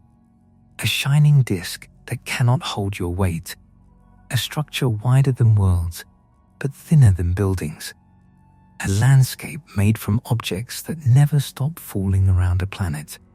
Could humans survive near the rings? Yes, with advanced shielding, precise navigation, nuclear power, redundant systems, and habitats positioned away from the densest material, survival is possible. Could humans extract resources from them? Almost certainly, one day. Could robotic vehicles enter them, collect ice, and return to safer stations? That is a serious possibility. But could humans build cities directly inside the dense rings and live there as if they were standing on frozen ground? Almost certainly not. There is no frozen ground, only orbit, only motion, only countless fragments circling Saturn. The rings are not a refuge. They are a resource wrapped inside a hazard, a source of water surrounded by debris, a shield made from particles, a beautiful road with no place to stop. And perhaps that is why they affect us so deeply. From Earth, Saturn's rings appear perfect because we cannot see the collisions. We cannot see the dust falling into the atmosphere. We cannot see the hidden moonlets disturbing the bands. We cannot watch the ice being slowly lost. Distance transforms activity into calm. It turns chaos into geometry. It turns countless moving fragments into one smooth line. But if humans ever travel there, the illusion will end. The rings will no longer be an image. They will become an environment. Every point of light will become an object. Every gap will become an orbit. Every orbit will become a calculation. And every calculation will decide whether the habitat survives another night. The rings could help sustain human life in the Saturn system, but they are not where that life should make its permanent home. For that, we must travel farther, past the brightest bands, beyond the constantly moving ice, toward the solid worlds orbiting Saturn. The moons, because somewhere among those frozen bodies, there may finally be ground. Not warm ground, not easy ground, but ground that remains beneath you. A place where a habitat can be anchored. A place where shielding can be buried. A place where machines do not need to float or race between billions of moving particles. The rings are extraordinary. They may become humanity's reservoir, its fuel source, its shield, its scientific treasure, but they will never become a continent. They are too thin, too mobile, too temporary, too alive with motion. Saturn's atmosphere hides danger beneath golden clouds. Its rings hide danger inside beauty. And together, they teach the same lesson. The most breathtaking places in the solar system are not always places where human beings can live. If Saturn itself offers no ground, and if its rings offer only moving ice, then the only serious hope for human survival lies farther away, beyond the golden clouds, beyond the bright bands of the rings. Scattered across millions of kilometers of darkness are Saturn's moons. Not one world, not 10, but 274 confirmed moons, more than any other planet currently known in our solar system. Most are tiny. Some are irregular fragments only a few kilometers wide. Many travel through distant, tilted, or backward orbits.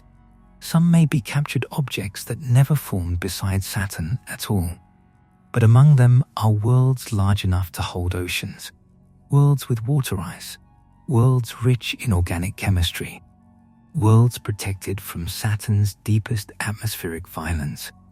And for the first time in this journey, there is something beneath us, solid ground. It would not be warm ground. It would not be breathable. It would not welcome a human body without pressure suits, heaters, radiation shielding, and constant life support. But it would remain there. A habitat could be anchored. A tunnel could be excavated. A shield could be buried beneath ice. A landing vehicle could touch down and stay. This simple fact changes everything. Human beings do not need a perfect world. We need a world that can be modified. Saturn cannot be modified into a place where humans stand. Its rings cannot become a continent, but a moon can hold a base. And perhaps, over centuries, Saturn's moon system could become something greater than a collection of isolated settlements.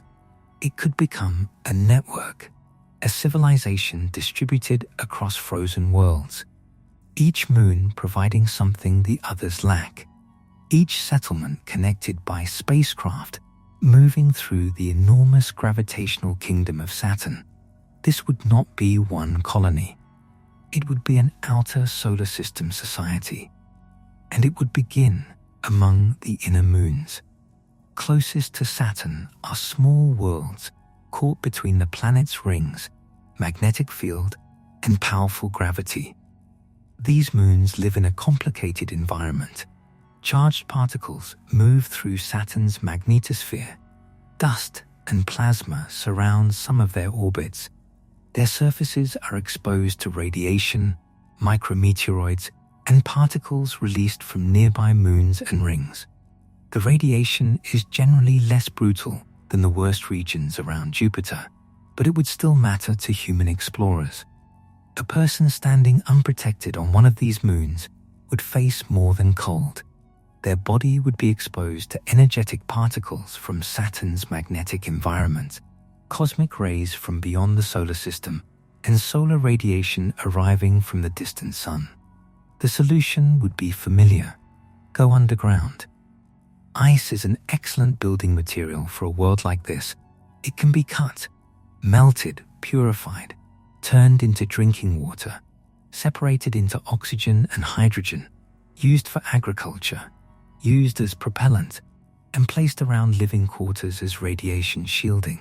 On Saturn's moons, the material trying to freeze you could also be the material that saves you. Mimas is one of the first worlds we encounter. From a distance, it looks almost artificial. Its enormous Herschel crater gives it the appearance of a machine from science fiction. A spherical moon marked by a single impact scar so large that the collision nearly shattered it. For decades, Mimas seemed dead. Cold, small, geologically quiet. A frozen relic orbiting near Saturn. But measurements of its motion introduced a mystery. Mimas wobbles. That wobble could be explained by an unusual interior, but growing evidence suggests that a liquid water ocean may exist beneath its battered shell. If that ocean is real, it may lie roughly 25 to 30 kilometers below the surface. That would make Mimas one of the most unexpected ocean worlds ever discovered. There are no bright geysers announcing the water below, no obvious young terrain like the South Pole of Enceladus, no great cracks releasing vapor into space. The surface looks ancient and inactive. The ocean, if it exists, is hidden completely. For human settlement, Mimas would present both opportunity and difficulty. Its surface is made largely from ice. Resources would be abundant. Its low gravity would make landing and launching easier than on a planet. A buried base could use the surrounding ice for radiation shielding. But low gravity creates problems too. Human bodies evolved under Earth's gravity. Muscles, bones, circulation, vision, and balance all depend upon it. Mimas has only a tiny fraction of Earth's surface gravity. People living there for years might require rotating habitats to create artificial gravity. They might work on the moon's surface while sleeping and exercising inside spinning chambers. The base itself would need to be deeply insulated. The sun is weak at Saturn, and the surface of Mimas is intensely cold. Heating would come from nuclear reactors, not from the distant sunlight alone. And if a hidden ocean truly exists, Mimas would become scientifically important. That would create an ethical boundary. Drilling toward the water might answer profound questions, but it might also introduce contamination from Earth. A settlement could be built on the surface while the ocean remained protected below, separated by kilometers of ice and strict planetary protection rules. Mimas could become an observation post, a laboratory, a place from which humans study Saturn's rings at close range. But it would probably not become the center of the Saturn system. For that, we move outward to a moon that changed our understanding of where life might exist. Enceladus. Enceladus is small, only about 500 kilometers across. Its surface is bright enough to reflect most of the sunlight that reaches it, making it one of the most reflective worlds in the solar system. From far away, it resembles a clean ball of ice, but at its south pole, the frozen surface is broken by long fractures. These fractures are called tiger stripes. From them, enormous plumes of water vapor and ice particles erupt into space. The material rises hundreds of kilometers above the surface.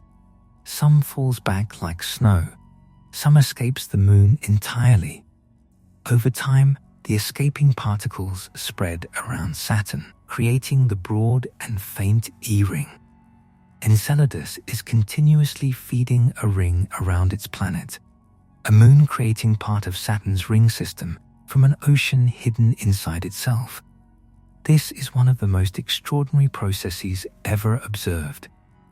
Cassini flew through those plumes. It did not need to drill through the ice. The moon delivered samples of its ocean directly into space. Inside the plume, Cassini detected water, salts, organic molecules, ammonia, methane, molecular hydrogen, and tiny silica particles associated with warm interactions between water and rock. Later analyses revealed increasingly complex organic chemistry. None of this proves that life exists inside Enceladus, but the ingredients are remarkable. Liquid water, chemical energy, organic compound, interaction between an ocean and a rocky seafloor. These are some of the conditions scientists consider important when evaluating whether an environment might support life. For a future human civilization, Enceladus could become the most scientifically valuable location in the entire Saturn system. It could also become one of the most useful. The geysers provide access to water without requiring humans to excavate deeply into the crust. Robotic collectors could fly through the plume. Ice particles could be captured. The material could be melted and processed. Water could support habitats. Oxygen could be produced for breathing. Hydrogen and oxygen could become rocket propellant. A moon only 500 kilometers wide could function as a natural refueling station, a resource depot supplied by an ocean. But settling Enceladus would demand extraordinary restraint. If the ocean contains life, even microbial life, contamination could destroy the scientific evidence we hope to study. Earth organisms carried accidentally into the ocean might survive. They could alter the chemistry. They could make future discoveries uncertain. Scientists might no longer know whether a detected organism belonged to Enceladus or arrived from Earth. The safest human base may therefore be located far from the active south polar fractures. Robotic systems could collect plume material while the human settlement remained isolated. Samples could be handled in laboratories designed to prevent material from moving in either direction. Nothing from the habitat would be allowed to contact the ocean. Nothing from the plume would enter living areas without strict containment. This would not only protect humans, it would protect Enceladus from us. The radiation environment would also need consideration. Enceladus orbits within Saturn's magnetosphere, and moves through the E-ring it helps create. Charged particles, plasma, and icy dust surround its path. The environment is not instantly fatal in the way some of Jupiter's inner radiation zones would be, but permanent residence would still require shielding. Fortunately, Enceladus provides almost unlimited ice. Habitats could be buried beneath several meters of it. Landing modules could arrive, excavate trenches, and cover themselves with local material. Living quarters might exist below the surface, connected by pressurized tunnels. Above them, Saturn would dominate the sky. The planet would appear enormous. Its rings would cut across the darkness. Plumes at the South Pole would rise in slow motion under weak gravity, shining in distant sunlight. It could become one of the most beautiful human outposts ever built. But beauty would not make it easy. Surface temperatures are extremely low. Gravity is weak. Nuclear power would be essential. Every seal, machine, suit, and vehicle would need to function in an environment where exposed materials become deeply cold. The surface ice may be fractured and unstable in active regions. A settlement would need constant monitoring for movement, plume fallout, and changes beneath the crust. Enceladus may become the scientific heart of a Saturn civilization, but it might remain too sensitive to become its largest city.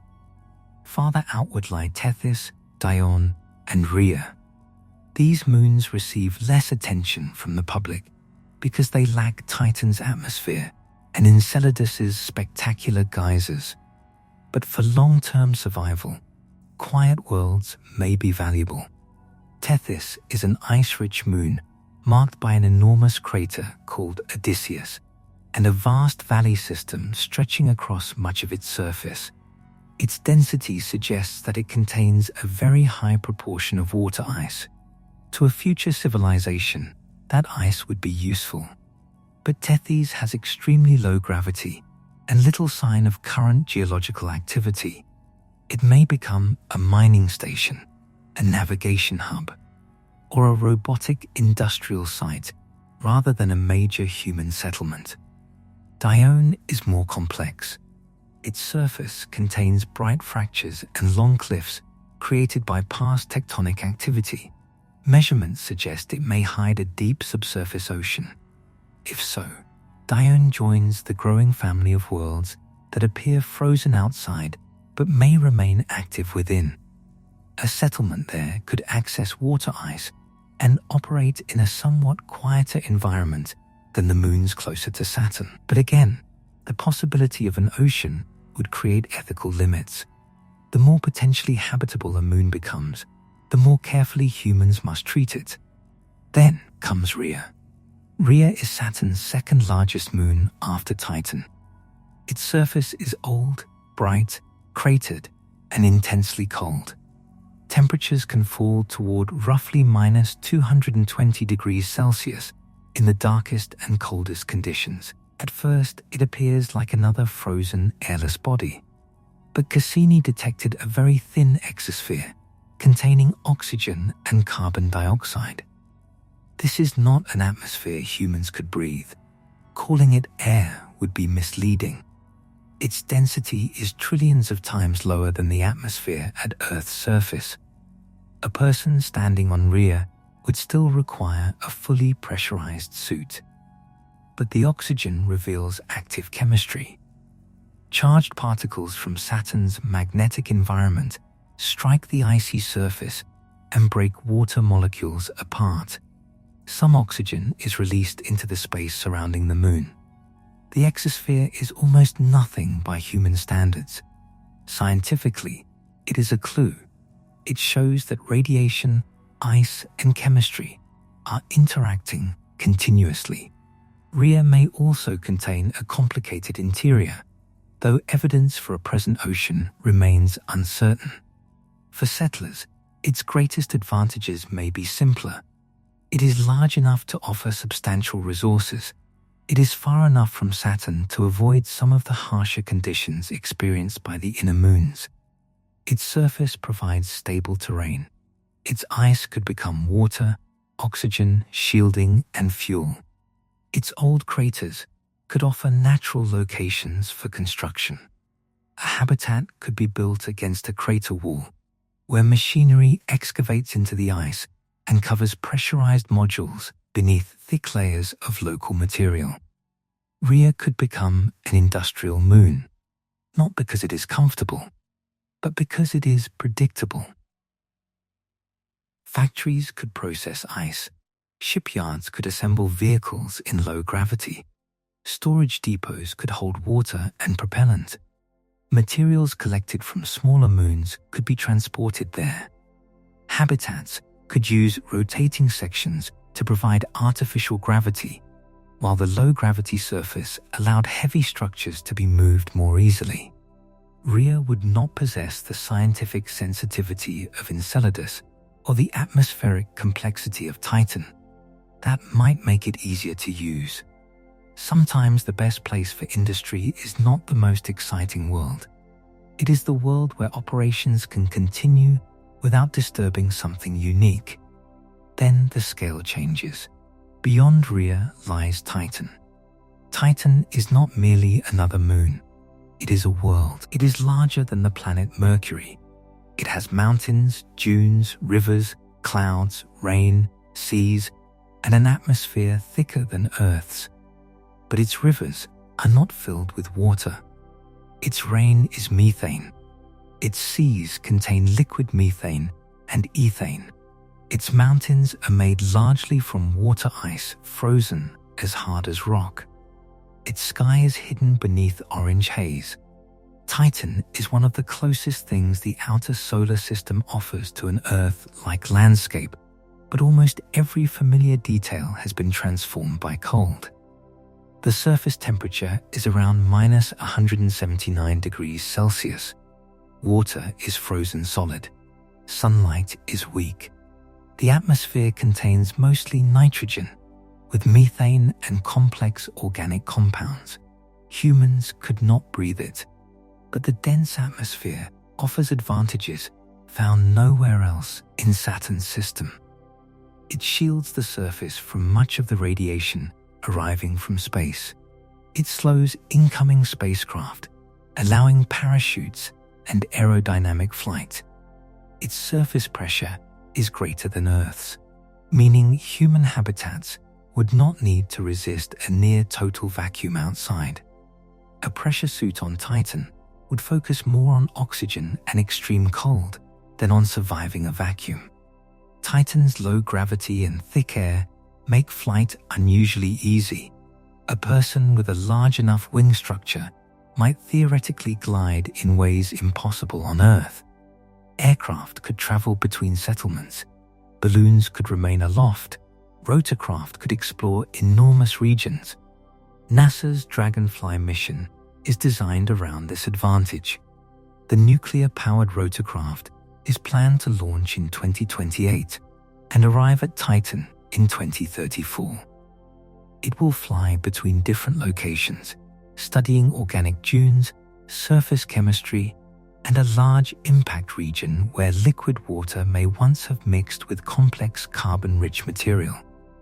Dragonfly is not a human mission, but it may teach us how machines move, navigate, and survive there. Titan could become the population center of a future Saturn civilization. It contains nitrogen for atmosphere production, methane for chemistry and fuel, water ice for drinking water, oxygen and construction, organic compounds across its surface, a thick atmosphere providing radiation protection. It also offers one of the most psychologically familiar environments in the outer solar system. A person could look toward a horizon, clouds might move overhead, wind could cross the landscape, rain might fall. Rivers and shorelines would exist.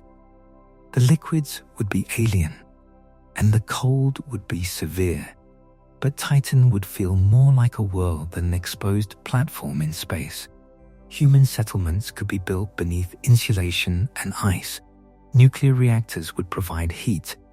Aircraft could connect distant cities. Methane seas might support specialized floating laboratories or robotic vessels. But Titan also creates challenges. The atmosphere blocks much of the already weak sunlight, making solar power inefficient. The extreme cold affects every machine. Methane can enter materials and seals. Water behaves like stone. Communication with Earth requires more than an hour each way, and Titan's chemistry may preserve important clues about the origin of life. Human industry could contaminate those clues. Even on the most promising moon, survival and scientific responsibility would remain in tension.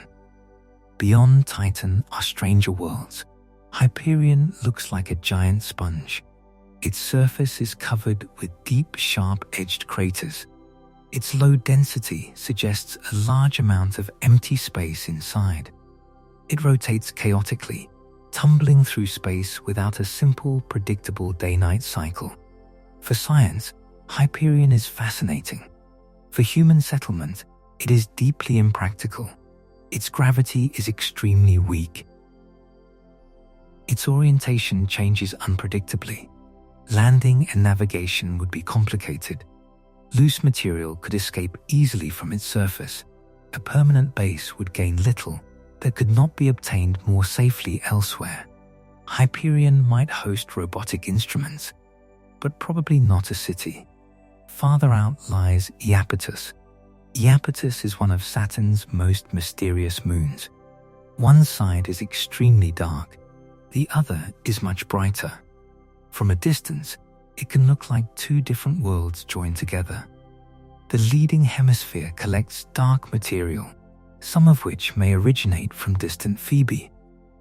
Once the surface becomes darker, it absorbs more sunlight and warms slightly.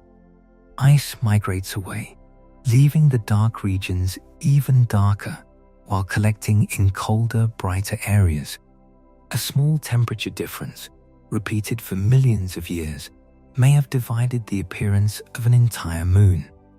Then there is the equatorial ridge. A chain of mountains follows Iapetus's equator for a great distance. Many peaks rise around 10 kilometers above the surrounding terrain, with some measurements suggesting even higher elevations in places. The ridge is taller than the highest mountains on Earth when measured from surrounding ground. Its origin remains uncertain. Perhaps Iapetus once spun much faster and froze into an unusual shape. Perhaps material from a former ring fell onto its equator. Perhaps internal forces pushed the ridge upward. No explanation has solved every part of the mystery. For human settlers, Iapetus has one enormous advantage: distance.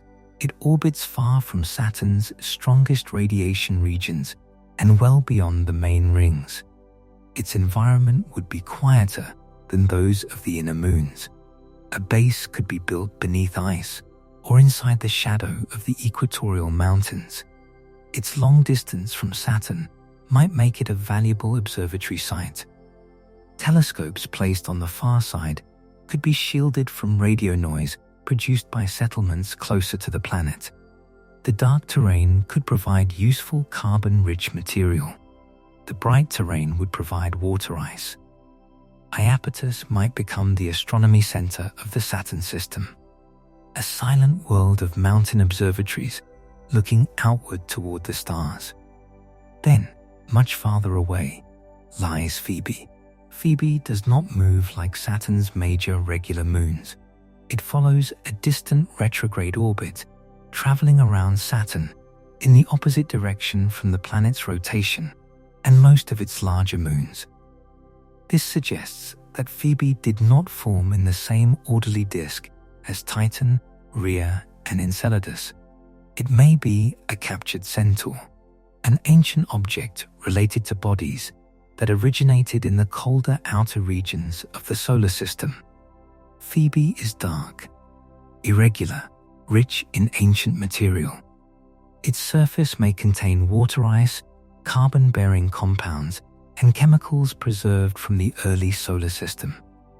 For scientists, Phoebe could be a time capsule. For settlers, it would be a remote outpost, a place for studying primitive chemistry, a source of carbon-rich material, a station linking Saturn to the distant populations of small bodies beyond the planet. Its gravity would be extremely weak, and its distance from Saturn would create long travel times within the system. But it could become a frontier settlement, the last inhabited stop before the solar system grows even darker. This is how a Saturn civilization might work. Not one world trying to provide everything. A network. Titan could support the largest population using its atmosphere, nitrogen, methane, and thick radiation shielding. Enceladus could provide water, scientific access to an ocean, and propellant collected from its plumes. Rhea could host manufacturing, storage, and shipbuilding. Iapetus could support astronomy and long-range communication. Phoebe could provide access to primitive organic-rich material. Smaller moons could become navigation stations, mines, fuel depots, and observatories. Spacecraft would move constantly between them. Tankers would carry water and propellant. Research vessels would visit Enceladus. Atmospheric aircraft would cross Titan. Cargo ships would assemble at Rhea. Telescopes would watch the universe from Iapetus. Robotic miners would operate across dozens of small moons. This civilization would not resemble one city on one planet. It would resemble an archipelago, each moon an island, dark space between them instead of ocean. Travel would still require time. Saturn's moon system covers millions of kilometers. A spacecraft leaving Titan could not reach every destination instantly. Vehicles would need efficient nuclear propulsion, reliable navigation, and protection from radiation and debris. Communication delays within the Saturn system would be measured in seconds or minutes, depending on distance. That is manageable. The longer delay would be between Saturn and Earth. Messages could take well over an hour in each direction. A request for help would not receive an immediate answer. A conversation with Earth would unfold slowly. Saturn's civilization would need independence. Its people would have to manufacture replacement parts, produce their own food, recycle water and air, train doctors, engineers, scientists, and pilots locally. They could not depend on constant shipments from the inner solar system. The first bases might survive only because Earth continued sending equipment. A true Saturn civilization would begin when it no longer needed Earth to stay alive. That transition could take generations. The children born there might never visit Earth. For someone raised on Titan, Earth would not feel like home. It would be a bright historical world in the inner solar system, a place known through recordings and stories. Saturn would dominate their culture. Its rings would appear in art. Its moons would shape calendars. Spacecraft routes would become familiar the way roads and oceans are familiar to us. Different settlements might develop different identities. People from Titan would grow beneath an atmosphere and orange sky. People from Rhea would live in buried cities under frozen plains. Researchers on Enceladus might spend their lives protecting and studying a hidden ocean. Astronomers on Iapetus might look outward into a sky darker than any human sky before it. They would all be human, but their experience of being human would change. Saturn itself would remain impossible. No one would stand on the planet. No city would rise from its clouds. But the moons around it could transform the meaning of survival. Humanity would not conquer Saturn. It would learn to live around Saturn, carefully, patiently, across many worlds. This is the real hope of the system. Not a floating city in the atmosphere, not a fortress inside the rings, but a civilization distributed among moons, using the strengths of each while respecting their dangers. The project would be almost unimaginably difficult. Every habitat would require nuclear power. Every settlement would depend on closed-loop life support. Every journey would pass through cold vacuum. Every person would live inside technology. And every world would remain hostile outside the walls. But for the first time, the challenge does not feel physically absurd. There is water. There is carbon. There is nitrogen. There is solid ground. There are places to bury shelters. There are resources from which oxygen and fuel can be made. There are worlds far enough from Saturn's strongest radiation to allow long-term settlement. Saturn's moons do not offer comfort.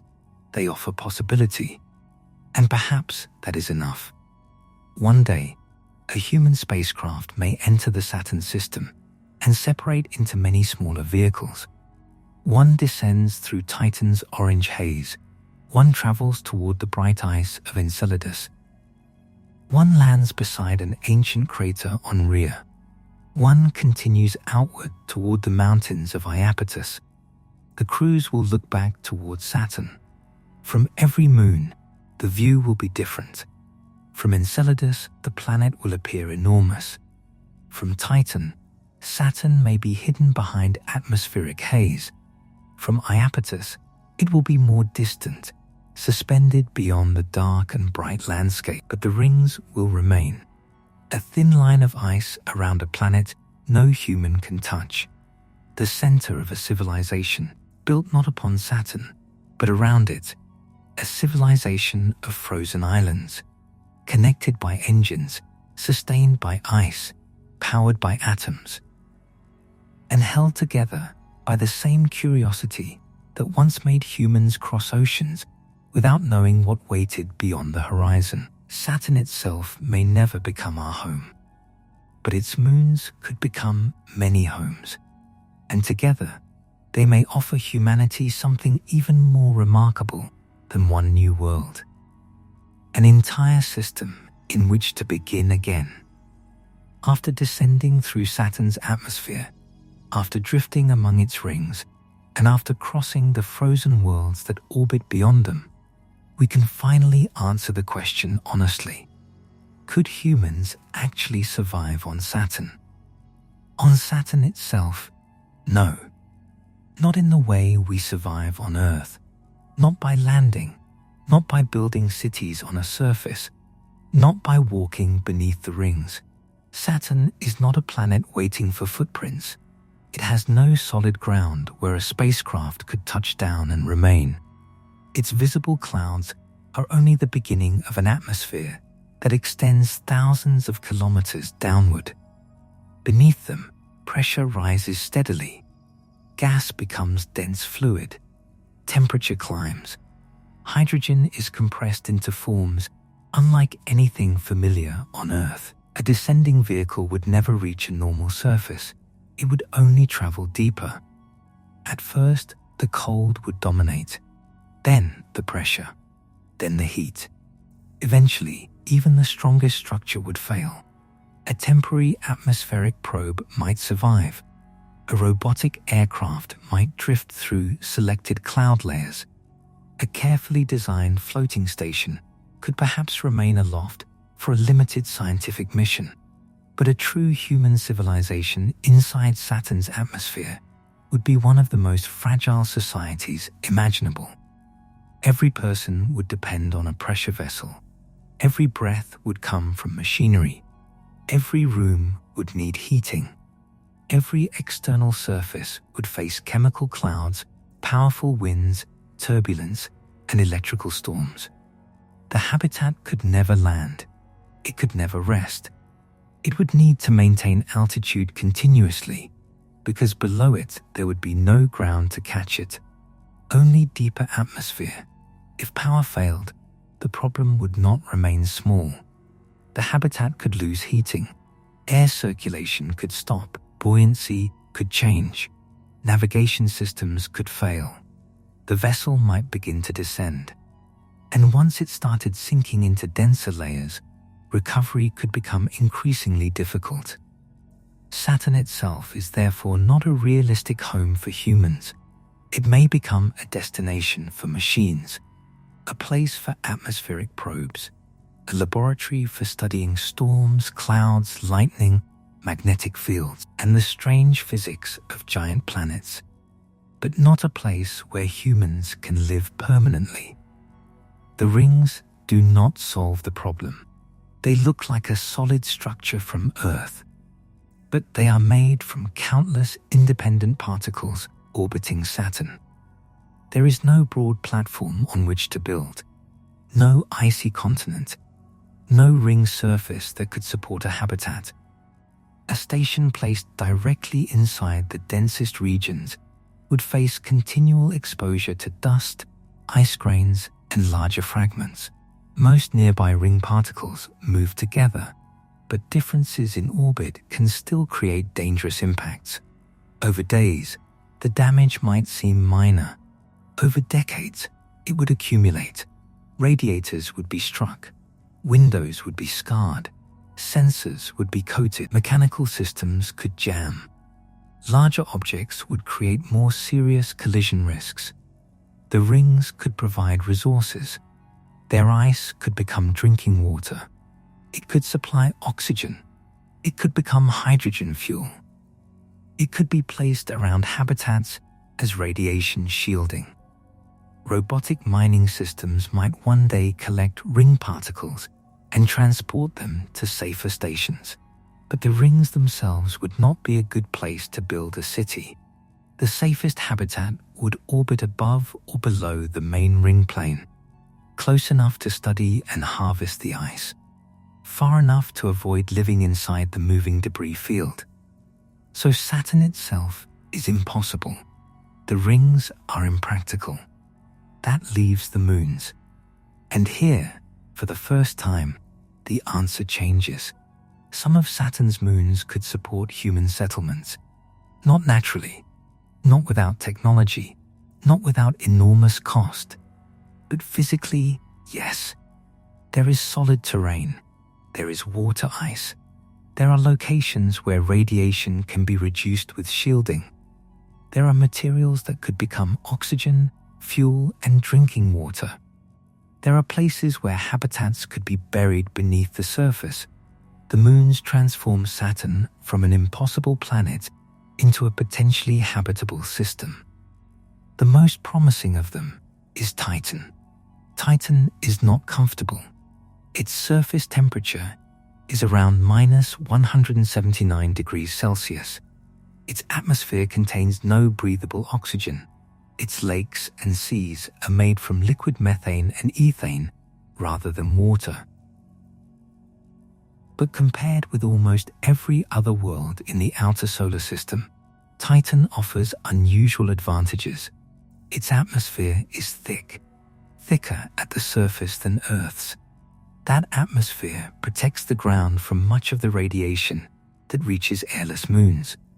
It slows incoming spacecraft, making parachutes and controlled flight possible.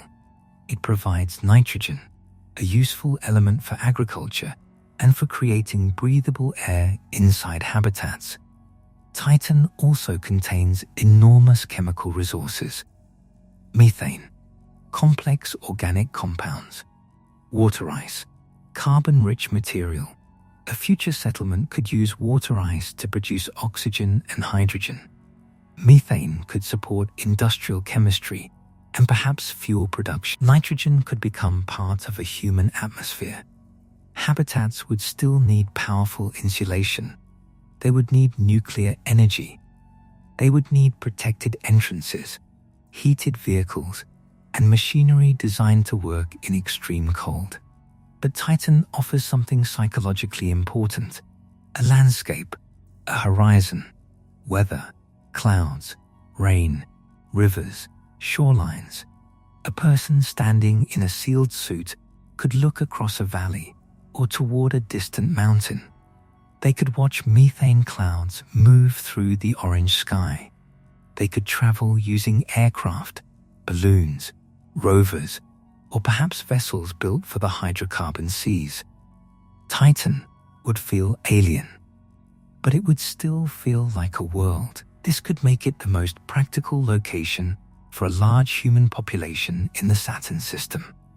The first settlement might begin as a small scientific base, several pressurized modules, a compact nuclear reactor, a landing field for rotorcraft, laboratories studying atmospheric chemistry, storage tanks processing local methane and nitrogen, a drilling system extracting water ice.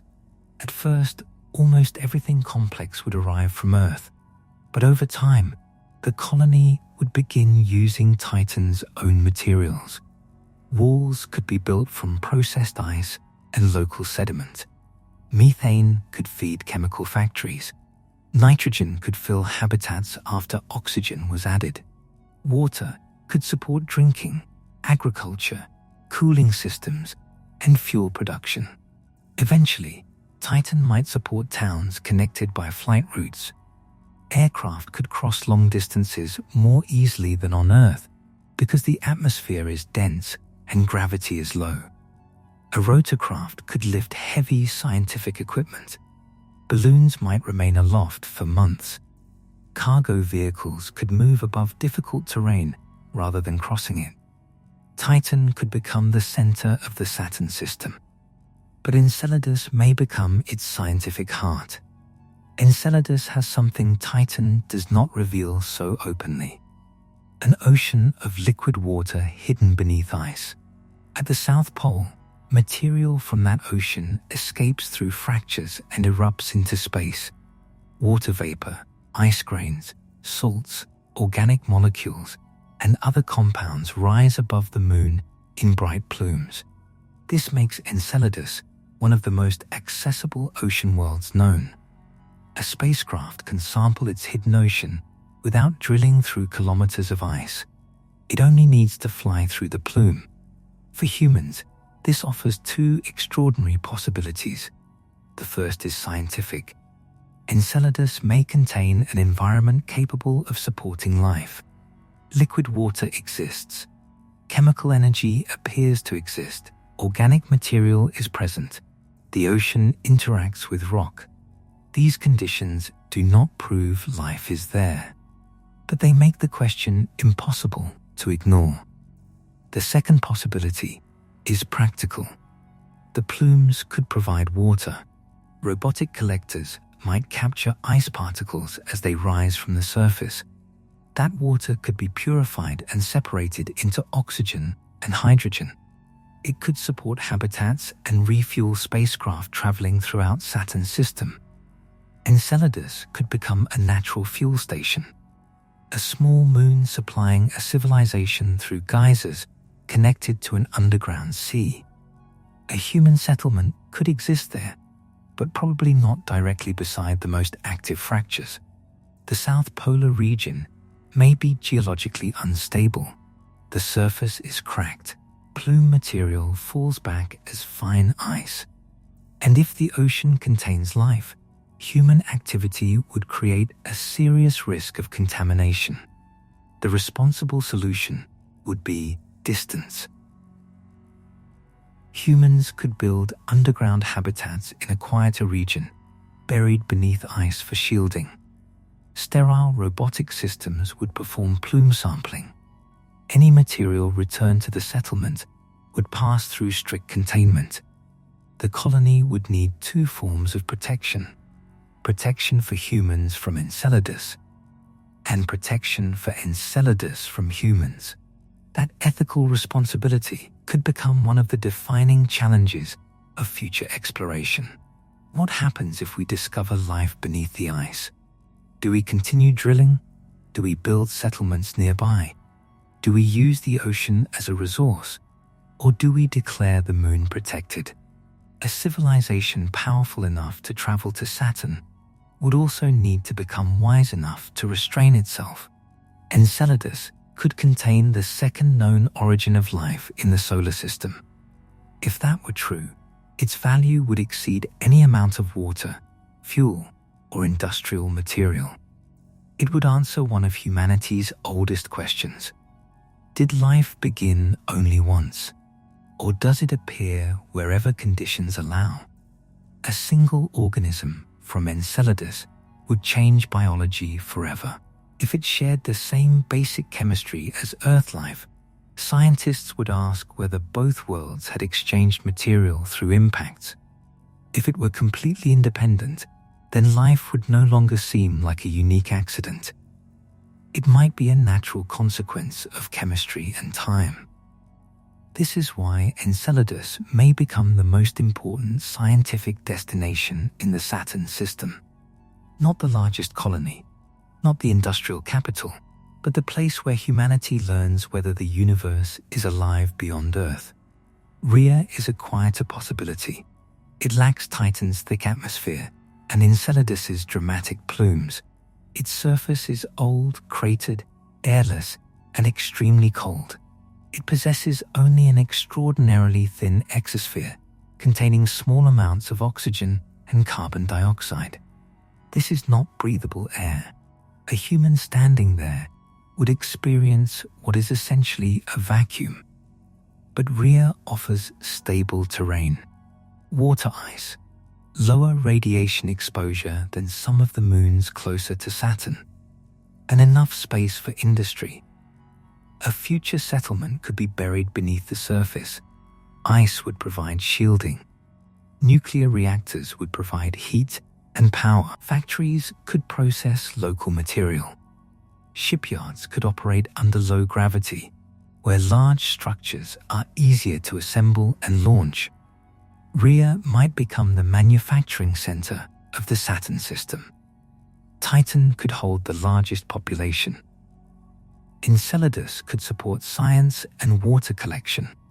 Rhea could build the spacecraft connecting them.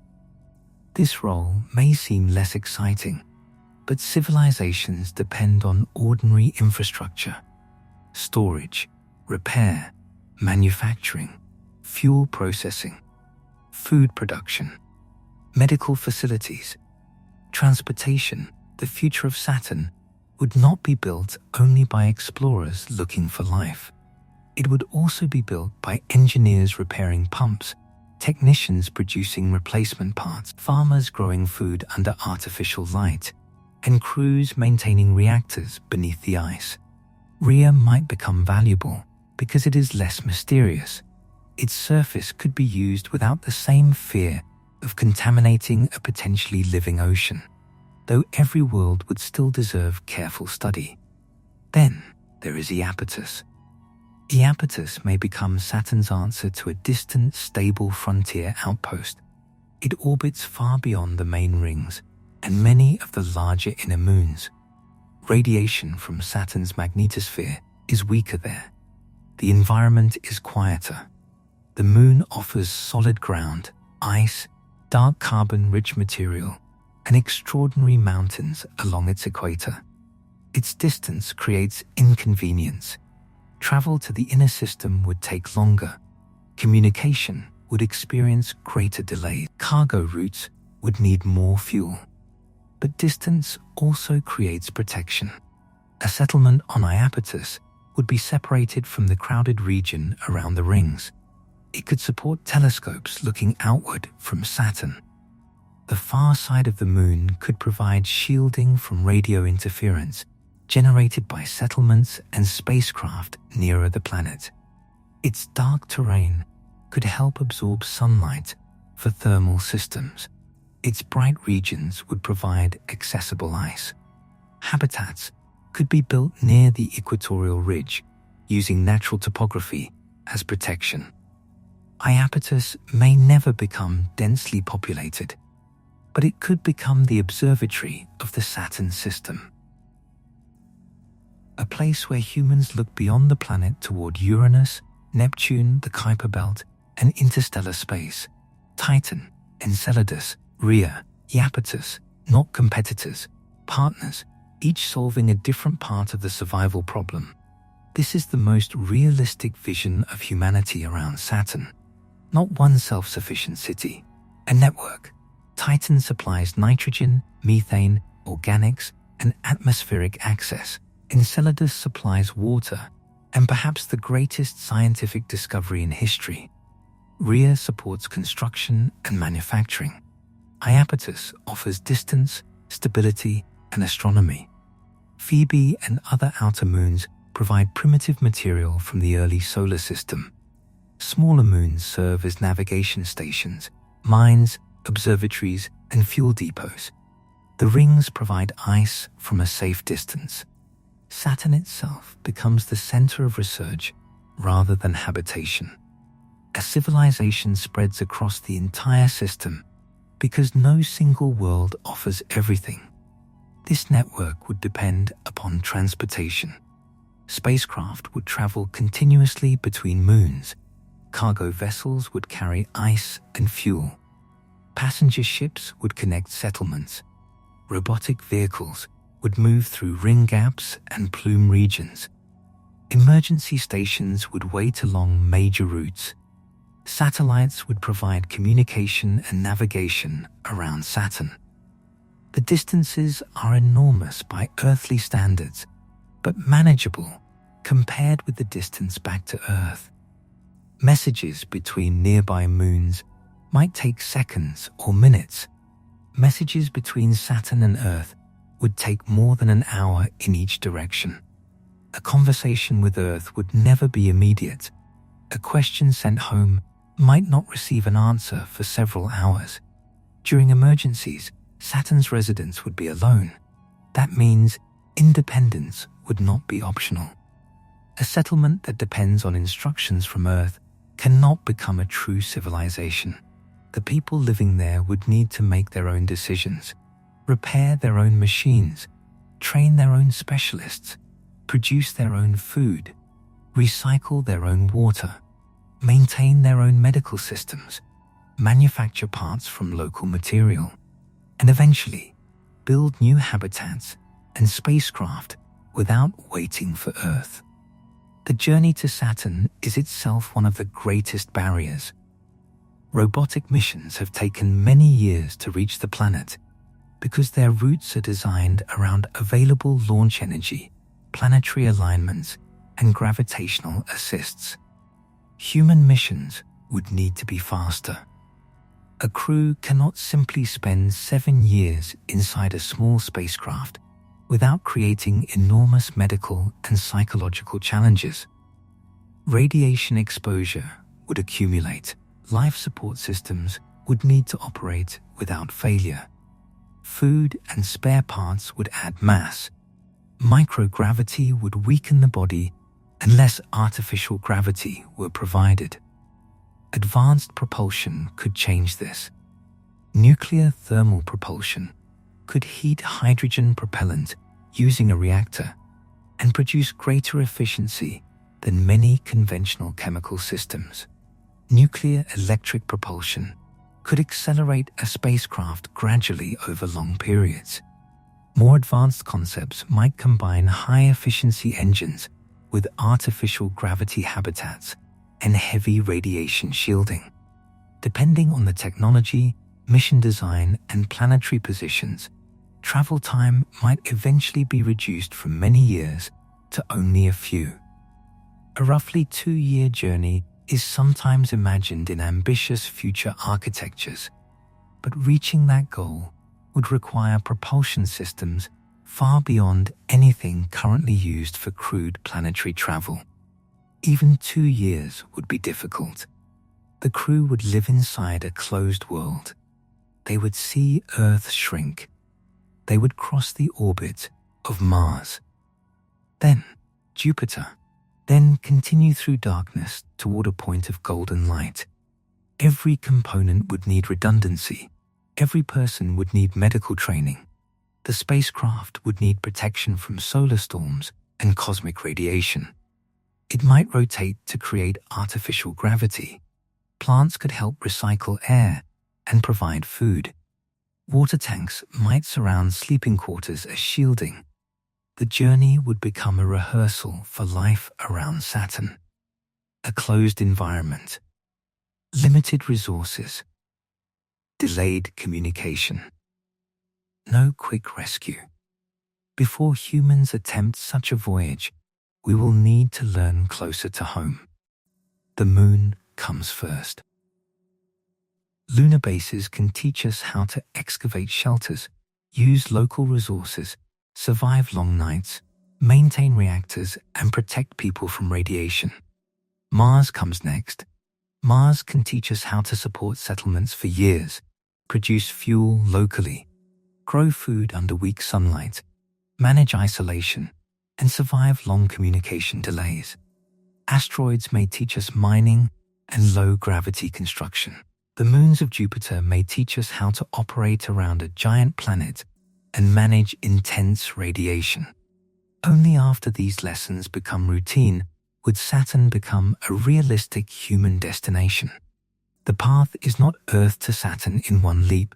It is Earth to orbit, to the moon, to Mars, to the asteroid belt, to the outer planets. Each step produces knowledge. Each failure reveals what must improve. Each successful settlement makes the next journey less impossible. When could humans arrive? No honest answer can provide a precise year. The first crewed expedition might happen late in this century. It may happen during the 22nd century. It may take longer if priorities change, propulsion develops slowly, or humanity struggles to maintain a permanent presence beyond Earth. A Saturn mission would require resources on a scale no nation has yet committed to a single exploration project. It would require cooperation across decades. The people who designed the first spacecraft might not live to see the first city completed. The settlement would need to be built by generations. But the idea is no longer impossible in the same way surviving inside Saturn is impossible. The physics allows it. The resources exist. The challenge is technological, political, economic, and ethical. And the scientific reward would be almost beyond measurement. Humans could study Saturn storms from orbit. They could watch ring particles move at close range. They could place instruments inside the ring gaps. They could measure the slow loss of the rings over decades. They could explore Titan's seas, fly through its atmosphere, drill into ancient impact regions, study organic chemistry preserved by extreme cold. They could collect fresh material from Enceladus's ocean, search for cells, search for complex molecules, search for chemical patterns that cannot be explained without biology. They could examine Phoebe and other captured bodies containing material from the early solar system. They could study how moons form, migrate, fracture, melt, freeze, and exchange material. They could watch Saturn not as a distant planet, but as a living system. This would be especially meaningful because Saturn's rings are temporary. They may have formed relatively recently compared with the age of the solar system, though their exact age remains debated. They are losing material. Over immense stretches of time, the bright ring system will change and may eventually fade. We live during a rare chapter. Saturn has not always looked exactly as it does now. It will not always look this way. Ringed, golden perfect from a distance, a human expedition would not merely visit a planet. It would witness a temporary structure in the history of the solar system. The rings may last far longer than humanity has existed, but compared with Saturn's age, they may be brief. A flash of beauty across geological time. This creates a strange urgency. Not urgency measured in years, urgency measured in civilizations. We are one of the first generations capable of understanding what the rings are. Future generations may become the first capable of reaching them. Far future generations may see a Saturn whose rings are thinner than ours. The view we know is not guaranteed forever. And this brings us to the philosophical question. What would it mean for humans to become a Saturn civilization? At first, the settlers would still think of themselves as visitors from Earth. Their clocks would follow Earth time. Their habitats would contain Earth plants. Their children would learn about blue skies, rain made of water, forests, oceans, birds, and warm sunlight. But after several generations, the relationship would change. A child born on Titan might never see Earth directly.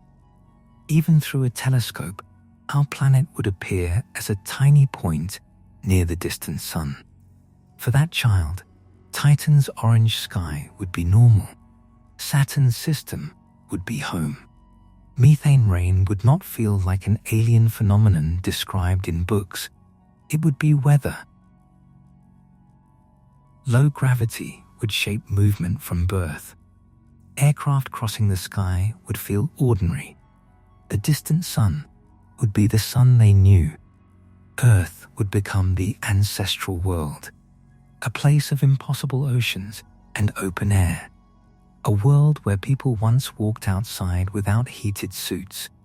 The same could happen on Rhea. A child raised in an underground ice city might think of the surface as a dangerous wilderness visited only during work. On Enceladus, children might grow up knowing that an alien ocean existed beneath their homes. On Iapetus, Saturn might appear distant enough to feel like part of the sky rather than an overwhelming presence. Different moons would create different cultures, different accents, different traditions, different identities.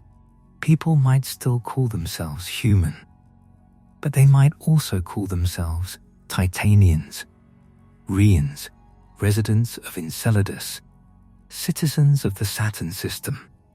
This identity shift would be one of the greatest changes in human history. For the first time, humanity would no longer belong to one planetary world. We would become a species distributed across the solar system. Earth would remain our origin, but not our only home. And with that expansion would come responsibility. We would need to decide which worlds are resources, which worlds are protected, which oceans must remain untouched, which environments deserve preservation even if they contain no life. Exploration cannot remain only a story of taking. A civilization capable of reaching Saturn must learn how to encounter other worlds without destroying the reasons it traveled there. If Enceladus contains life, that life may have existed undisturbed for billions of years. It would not belong to us. Its ocean would not simply be a fuel tank. Its organisms would not be obstacles. They would represent a second living history, perhaps completely independent from Earth. The greatest achievement of a Saturn civilization might not be settling every moon. It might be knowing when not to settle, when to watch, when to protect, when to remain outside. That kind of restraint would prove that humanity had become more than technologically advanced. It would prove that we had become mature. So could humans actually survive on Saturn? The final answer contains several layers. On Saturn itself, no, the planet offers no solid surface, no breathable air, and no stable environment where humans can live naturally. Its atmosphere grows more destructive with depth. Any floating habitat would remain dependent on active systems inside a world of extreme winds, chemical clouds, lightning, and rising pressure. Inside the dense rings, not safely as a permanent civilization. The rings contain useful material, but they are a moving debris field rather than solid land. Habitats could orbit nearby and collect resources robotically, but living directly among the densest particles would create unnecessary danger. On Saturn's moons, yes, with extraordinary technology, with nuclear power, with buried habitats, with artificial gravity, with advanced radiation shielding, with closed-loop life support, with careful use of local resources, and with respect for environments that may contain life. Titan offers the best conditions for a large settlement. Enceladus offers the greatest scientific reward. Rhea offers stable terrain and industrial potential. Iapetus offers distance and quiet. Together, the moons could form a civilization. Not a civilization on Saturn, a civilization around Saturn. And perhaps that distinction is the most important truth of this entire journey. Human beings do not need to stand on every planet. Sometimes, survival means accepting what a world is. Saturn is not a surface. It is a giant atmosphere wrapped around an unknowable interior. Its rings are not land. They are moving ice. Its moons are where the possibilities begin. Tonight, as you drift towards sleep, imagine looking for Saturn in the night sky. To the naked eye, it appears as a steady golden point. It does not usually flicker like the stars around it. It seems quiet, distant, almost ordinary. But through a telescope, even a small one, the rings appear. And in that moment, Saturn becomes real. Not a picture, not a symbol, a world. The rings you see have existed through all of recorded human history. They were there before the first cities, before the first written languages, before anyone understood that Earth was a planet. They shone while ancient people crossed deserts and oceans. They shone while civilizations rose and disappeared. They shone before the telescope revealed what Saturn truly was. And one day, they will change. Material will continue falling into the planet. Particles will spread. Moons will reshape the disk. The ring system will become thinner. The Saturn of the distant future may not possess the same magnificent structure we see tonight. We live during one brief chapter in the life of the solar system when Saturn looks exactly like this. Golden, ringed, extraordinary. And one day, perhaps farther in the future than we hope, but closer than the universe expects, a human being may stand on one of Saturn's moons. Not on Saturn itself, but on solid ice beneath a black sky. Above them, the planet will fill the darkness. The rings will not look like a small line around a golden point.